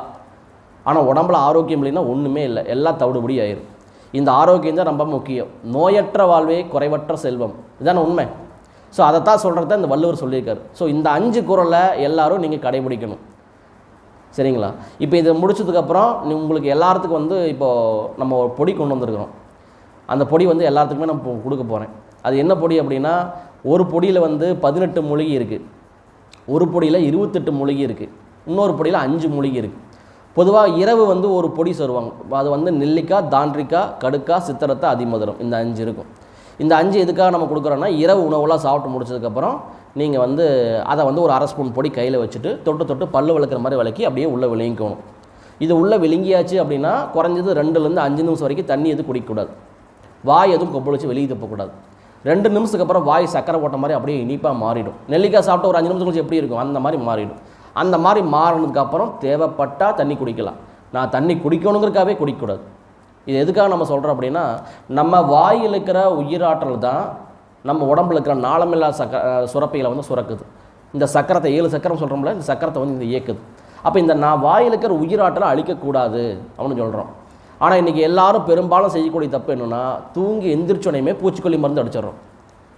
தூங்கி எந்திரிச்சோனையும் பூச்சிக்கொல்லி மருந்து, பெப்சோடன்ட்டு, கோல்கட்டு, என்ன சொல்கிறாங்க, இது ஜெம்ஸ் அழிக்கும், பாக்டீரியாவை கொல்லும், வாயை 12 மணி நேரத்துக்கு கிருமியிலேருந்து பாதுகாக்குன்னு சொல்கிறாங்கல்ல, இது பூச்சிக்கொல்லி மருந்து. நீங்கள் தமிழில் சொன்னாலே நீங்கள் வாங்க மாட்டீங்க. பூச்சிக்கொல்லி மருந்தை எடுத்து பயன்படுத்துங்க காலையில் எழுந்திரிச்சோனையும் அப்படின்னா யாராவது பயன்படுத்துமா? பயன்படுத்த மாட்டோம். இது உண்மை தான். இந்த பூச்சிக்கொல்லி மருந்தை நீங்கள் அடிக்கும்போது தான் வாயில் இருக்கிற உயிராற்றல் அழியுது. நம்ம முன்னோர்கள் என்ன பயன்படுத்தினாங்க? வேப்பங்குச்சி, ஆலங்குச்சி, அரசங்குச்சி, இதிலெல்லாம் பால் இருக்கும், பாலில் உயிராற்றல் இருக்கும். பாலே நம்மளுக்கு உயிராற்றல் உற்பத்தி பண்ணக்கூடியது தான். அப்போ மண் இல்லைன்னா மண்ணை தொட்டு விளக்குவாங்க. மண் ஒரு உயிரை உற்பத்தி பண்ணும். அப்போ மண்ணை தொட்டு விளக்கும் போது என்ன ஆகுதுன்னா, கழிவு மட்டும்தான் வெளியேறும், அங்கே இருக்கிற உள்ள ஜெம்ஸ், அந்த உள்ள உயிராற்றல் அழியாது. இந்த உயிராற்றல் அழிக்கிறது தான் இன்றைக்கி வித்தை கண்டுபிடிச்சிருக்கோம். இந்த உயிராற்றல் அழிக்கும் போது நம்மளுக்கு என்ன வேலை நடக்குது அப்படின்னா, நம்ம வாயில் இருக்கிற உயிராற்றல் குறைஞ்சி போயிடுது. வாயில் இருக்கிற உயிராற்றல் குறைஞ்சி போச்சுன்னா தைராய்டு எவ்வளோ சுரக்கணும், கல்லியில் பித்தநீர் எவ்வளோ சுரக்கணும், கணையத்தில் இன்சுலின் எவ்வளோ சுரக்கணும், இது எல்லாமே மறந்து போயிடுது. அப்போ ஒழுங்காக சுரக்கலைன்னா நம்ம உடம்புல கழிவு வெளியேறது கட்டுமானம் ஆகாது. மக்கள் தொகையை குறைக்கிறதுக்கு எளிமையான மருந்து இதுதான். இதில் தான் வச்சுருக்கிறான். உங்கள் விஷயமே உங்களுக்கு தெரியாது. இன்றைக்கி 140 கோடிக்கு மேலே தள்ளி போயிட்டுருக்கு. இந்தியா தான் நம்பர் 1ல் போயிட்டுருக்கு உலக மக்கள் தொகை. இதில் இந்த மக்கள் தொகையை எப்படி குறைக்கிறது அப்படின்னா, வாடா உனக்கு குடும்ப கட்டுப்பாடு ஆப்ரேஷன் பண்ணுறேன், ஒரு 5 கிலோ அரிசி ஹார்லிக்ஸ் பாட்டில் கொடுக்குறேன் அப்படின்னா யாரும் போக மாட்டேங்கிறாங்க. அப்போ மாறா இப்போ என்ன பண்ணுறாங்க அப்படின்னா, வச்சுட்டான், பேஸ்ட்லேயே வச்சுட்டான். நீங்கள் என்னென்ன நல்லதுன்னு நினச்ச ரசாயன பேஸ்ட்னு ஒன்று விளக்குறீங்களோ அதெல்லாம் உயிராற்றல் அழிக்கும். நாளைக்கு எனக்கு ஒரு கரு வேணும் அப்படின்னா உன்னால் இது பண்ண முடியாது. இது உள்ளே போய் வாயில் இருக்கிற உயிராற்றல் அழிஞ்சு போச்சுன்னா உள்ள இருக்கிற உயிராற்றல் அழியும் இல்லை. உயிராற்றல் அழிஞ்சு போச்சு அப்படின்னா பொண்ணுக்கு மாதம் நம்மளுக்கு கருமுட்டை ரெடி ஆகுது, பெட்டு தயாராகுது. ஆனால் ஆணுக்கு அதை விந்தை உடச்சி உள்ளே போகிற சக்தி திராணி இல்லை. ஏன்னா அவள் இந்த மாதிரி உயிராற்றல் அழிச்சிக்கிறான். 2வது ஆள்கால் பண்ணிக்கிறான். இந்த ஆள்காலை வந்து நம்ம இப்போ கவர்மெண்ட்டே விற்குது இல்லை, இதுக்கு என்ன காரணம் தெரியுங்களா? ஏன் கவர்மெண்ட்டே விற்குது? ஆள்கால் என்ன இருக்குது? ஆள்கால் என்ன வேலை பண்ணும்? உயிராற்றல் அழிக்கும். இப்போ போன தடவை கொரோனா காலகட்டத்தில் எந்த கடைக்கு ஏறி இறங்கினாலும் கையில் சானிடைசர் கொடுத்தான்ல, இதை போட்டுட்டு தான் உள்ளே வரணும் அப்படின்னு. எதுக்காக கொடுத்தான் சானிடைசரு? கையில் கிருமி வரக்கூடாது, தொற்று ஆகக்கூடாது, கிருமி வந்துடக்கூடாது அப்படிங்கிறதுக்காக கொடுத்தான். இந்த சானிடைசர் என்ன அப்படின்னா இதுக்கு பேர் ஆல்கஹால், அதில் அதுதான் இருக்குது. இதே ஆள்காலை உள்ளே கொடுத்தா என்ன வேலை நடக்கும்? உள்ளுக்கிற உயிராற்றல் அழிஞ்சு போயிடும். அப்போ உள்ளுக்கிற உயிராற்றல் அழிஞ்சு போச்சு அப்படின்னா அவனுக்கு எப்படி விந்து வந்து சக்தி இருக்கும்? விந்து சக்தியே இருக்காது. மாதம் மாதம் இங்கே ரெடி ஆகுது பொண்ணுக்கு, ஆனால் இங்கே விந்து திராணி இல்லாதனால அது கருமுட்டையை போய் தொலைச்சி சண்டை போட முடியல. உள்ளே வந்து சண்டை போட்டால் தான் கரு உற்பத்தி ஆகும், குழந்தை வரும், இல்லைன்னா வராது. அப்போ என்ன வேலை பண்ணுறா? இயற்கையாகவே நீ அங்கங்கே ஃபெர்டிலைசேஷன் சென்டர் ஓப்பன் பண்ணி கருத்தரிப்பு மையத்தை உருவாக்கி ஈரோடு, சிறுப்பூர், கோயம்புத்தூர் எல்லாம் உருவாக்கி உன்னி குழந்தை வேணும் அப்படின்னா எல்லாரும் ஹாஸ்பிட்டல் வந்து குழந்தை பெற்றுக்கணும். 10 மாதம் அங்கேயே இருந்து கருவை வயிற்றுக்குள்ளேயே வச்சு நான் வளர்த்தி கொடுக்குறேன், நீ 10லேருந்து 15 லட்ச ரூபா கட்டிட்டு போயிடு அப்படின்னு இப்போ அப்படி தான் வியாபாரம் நடக்குது. நம்ம தாத்தா இங்கே இருக்கிறவங்க பெரியவங்க வயசானவங்களாம் பார்த்தீங்கன்னா எல்லாரும் 1/2 டஜன் 1 டஜன் தான் இருப்பாங்க. 6 குழந்தை 12 குழந்தை பிறந்திருக்கும் நம்ம தாத்தா அம்மா அப்பாக்கெல்லாம். என்ன காரணம் அப்படின்னா அவங்கெல்லாம் கல், தெளுவு, பனை இது மாதிரி கொடுத்தாங்க. இந்த கல், தெளுவெல்லாம் பார்த்திங்கன்னா தாய்ப்பாலுக்கு நிகரானது. தாய்ப்பால் எவ்வளோ உயிராற்றல் இருக்குமோ அதே சம உயிராற்றல் வந்து தென்னம்பாலையும் பனம்பாலையும் இருக்குது. தென்னைக்கும் பனைக்கும் ஒரு மார்பு வரும், ஒரு காம்பு, ஒரு குருத்து வரும். அதை சீவுனா ஒரு மண்பானையில் பிடிச்சோம்னா அதில் வந்து உயிராற்றல் வரும். இந்த பனையை வந்து நம்ம உள்ளே குடிச்சும்போது உடம்பு வந்து கல்லீரல் சுத்தமாகுது, கல்லீரில் வந்து அளவுக்கு அதிகமான உயிராற்றல் பெருகுது, உடம்பு வஜ்ரமாட்டாகுது. அப்போ என் தாத்தனுக்கு பார்த்திங்கன்னா 6 குழந்தை 12 குழந்தை பிறந்தது. இன்றைக்கி ஒருத்தனுக்கு ஒரு குழந்தை பிறக்க மாட்டேங்குது. ஏன் பிறக்க மாட்டேங்குது? ஃபுல் அண்ட் ஃபுல் ரசாயனம். அது ஒன்லி பேஸ்ட்டு, 2வது ஆல்கஹால். இந்த 2ஐயும் வீட்டில் யார் பயன்படுத்தினாலும் தயவு செஞ்சு நீங்கள் அனுமதிக்க வேண்டாம், சொல்லிவிடுங்க. இதுதான் ரொம்ப ரொம்ப முக்கியமானது. இப்படி தான் வந்து உலகத்தை வந்து கண்ட்ரோல் பண்ணிகிட்டு இருக்கிறாங்க, புரியுதா உங்களுக்கு? ஸோ அதனால் வந்து நாம் இனிமேல் வந்து வள்ளுவர் சொன்னதை நம்ம கடைபிடிப்போம். நம்ம வந்து எதாக இருந்தாலும் பரவாயில்ல, நோய் இல்லாமல் வாழ்ந்தாலே ரொம்ப சிறப்பானது. அதனால் நோய் இல்லாமல் வாழ்கிறதுக்கு வந்து இது ரொம்ப உதவி செய்யும். எல்லா குழந்தைகளுக்கும் கற்றுக் கொடுங்க. நான் ஒவ்வொரு ஸ்கூல்லையும் போய் நான் ஸ்பீச் பண்ணிக்கிட்டு இருக்கிறேன், என்னால் முடிஞ்ச அளவுக்கு நான் பண்ணிக்கிட்டு இருக்கிறேன். ஸோ உங்களால் முடிஞ்சால் நீங்களும் வந்து உங்கள் வீட்டிலையே நீங்கள் திருத்த பாருங்கள். உங்கள் வீட்டில் அவங்க மாறிட்டாவே அந்த ஊர் மாறிடும், ஊர் மாற்றினா உலகமே மாறும். அதுதான் நம்ம வேதாத்திரி சொன்னது. மாற்றம் அப்படிங்கிறது முதல்ல உனக்கெல்லாம் கொண்டு வரணும் ஒன்று சொல்கிறார். ஸோ அதனால் வந்து நாம் தான் வந்து நம்ம வள்ளுவத்தை படித்து கற்று, இவர் என்ன சொல்கிறாரு? கற்க கசடற, கற்றபின் நிற்க அதற்கு தகன்னு சொல்கிறாரு. எனக்கு ஒரு விஷயம் தெரிஞ்சிருச்சா, நல்லா தெரிஞ்சுக்கோ, தெரிஞ்சதுக்கப்புறம் நீ என்ன வேலை பண்ணு, அதன் பிரகாரம் நடந்து காட்டு, வாழ்ந்து காட்டு அப்படி சொல்கிறார். சும்மா நம்ம நிறைய விஷயங்கள் தெரிஞ்சுக்கலாம். ஸ்மார்ட் ஃபோன் கையில் வச்சுருக்கிறோம், டிவி பார்க்குறோம், செய்தி பார்க்குறோம், 1000 விஷயம் நம்ம தெரிஞ்சுக்கிறோம். நம்ம அவை என்ன சொல்கிறாரு? கட்டுறது கைமண் அளவு, கல்லாது உலகளவுன்னு சொல்கிறாங்க. சரி, கைமண் அளவு கற்று வச்சுக்கிறியே, நீ எவ்வளோ கடைபிடிக்கிற அப்படின்னா வெறும் கடுகளவு தான் கடைபிடிக்கிறோம். எனத்தை கடைபிடிக்கிறோம்? தூங்கி இருந்துச்சுனையும் தூக்கத்திலே போய் பேஸ்ட்டு பூச்சிக்கொல்லி மருந்தாரு, அதான் கடைபிடிக்கிறோம், அப்படி தானே? அதைத்தான் இந்த ரசாயனத்தை நம்ம கடைபிடிச்சிட்டு இருக்கிறோம். ஸோ கட்டுறதை வந்து நம்ம கடைபிடிக்கணும், அதுதான் ரொம்ப ரொம்ப முக்கியம். நம்ம இன்னை வரைக்கும் நம்ம இப்போ 1 மணி நேரம் பேசணும், இதெல்லாம் ரொம்ப முக்கியம் இல்லை. இதை வந்து நம்ம வந்து உள்ளே தெரிஞ்சுக்கிட்டு இதை நம்ம கடைபிடிக்கணும். காலையில் வந்து நீங்கள் எல்லாருமே மூலிகை பல்பொடி தயார் பண்ணலாம் வீட்டிலையே அழகாக. நான் இங்கே வந்து தயார் பண்ணி நான் கொண்டு வந்திருக்கிறேன். இது இன்றைக்கி வந்து உங்களுக்கு விலையில்லாமல் தான் கொடுக்க போகிறேன். நெக்ஸ்ட்டு உங்களுக்கு வேணும் அப்படின்னா நீங்கள் அங்கே வந்து வாங்கிக்கலாம், இல்லை நீங்கள் உங்கள் வீட்டிலையே வந்து தயார் பண்ணிக்கலாம். என்னென்ன அதில் பொடி சேர்த்துருக்குது அப்படிங்கிற நான் உங்களுக்கு விளக்கமாக சொல்கிறேன், சரிங்களா? ஓகே, எல்லாருமே வந்து இந்த நம்ம திருவள்ளுவர் நம்ம வகுத்து கொடுத்த இந்த பொக்கிஷ திருக்குறளை வந்து கற்று கடைபிடித்து அதை வந்து மற்றவங்களுக்கும் கற்பித்து நம்ம வந்து ஆரோக்கியமாக நோய் இல்லாமல் வாழணும் அப்படின்னு நான் வேண்டி கேட்டுக்கொள்கிறேன். இந்த வாய்ப்பளித்த அறிவு திருக்கோயில் தவமையம் 9 சென்னிமலை மலவளைக்கணை மன்றத்துக்கு ரொம்ப நன்றி, சரிங்களா? தமிழ் வாழ்க, தமிழ் மருத்துவம் வாழ்க, எல்லா உயிர்களும் இன்புற்று வாழ்க, வாழ்க வையகம், வாழ்க வளமுடன். நாம் உண்ணும் உணவே 7 தாதுக்களாய் மாறி உடல், உயிர், அறிவு இவை தொடர்ந்து இயங்க காண்போம். எண்ணிடுவோம் இவற்றில் ஏதேனும் ஒரு செயல் கூட நாமோ எவரோ நம் அரசோ இவ்விதத்தை செய்வதே இல்லை. உண்மையிலே இறைவிலேயே ஊடுருவி நம்மில் இவ்வனைத்தும் ஒழுங்காக உயிர் அன்பால் ஆற்றும் திண்மையுள்ள தெளிவோடு இந்த தெய்வ ஆற்றல் மதித்து வாழ்வதுவே தெய்வ வழிபாடாகும் அப்படின்னு நமது மகரிஷி அவர்களுக்கு ஒரு அருமையான ஒரு கவிதையில் சொல்லிக்கிறார். அதுக்கு இதுவரையில் விளக்கம், அருமையான ஒரு விளக்கங்கள் நம்மளுக்கு கிடச்சிருக்குது. இதுவரையில் கேட்காத ஒரு விளக்கங்கள் எல்லாம் இதை நாம் உள்வாங்கியிருப்போம். அதை பயன்படுத்துவோம் நம்ம அப்படின்னு சொல்லிட்டு இப்போ அவரை ஐயா வாழ்த்திடுவோம் முறைப்படி. கண்களை முடிக்கலாம். அவர் அருட்பேராட்களினால் உடல் நலம், நீளாயுள், நிறை செல்வம், உயர்ப்புகள், மெஞ்ஞானம் ஓங்கி சிறப்புற்று வாழ எல்லாம் உள்ள இறையர்களும் குருவர்களும் துணை நிற்கட்டும்னு வாழ்த்துவோம். நமது மருத்துவர் திருநாவுக்கரசு ஐயா அவர்கள் வாழ்க வளமுடன். அவர்களது உடல் நலம், அவர்களது அன்பு குடும்பம், அவர்களது ஆன்மீக அருள் தொண்டு, இன்று இந்த தவத்திலே கலந்து கொண்ட அன்பர்களும் அவர்களது அன்பு குடும்பமும் வாழ்க வளமுடன், வாழ்க வளமுடன், வாழ்க வளமுடன். நன்றி. உங்கள் அனைவருக்கும் இதுவரையில் பொறுமையாக கேட்டு இதுவரையில் நீங்கள் உள்வாங்கியுள்ள அனைவருக்கும் நன்றி.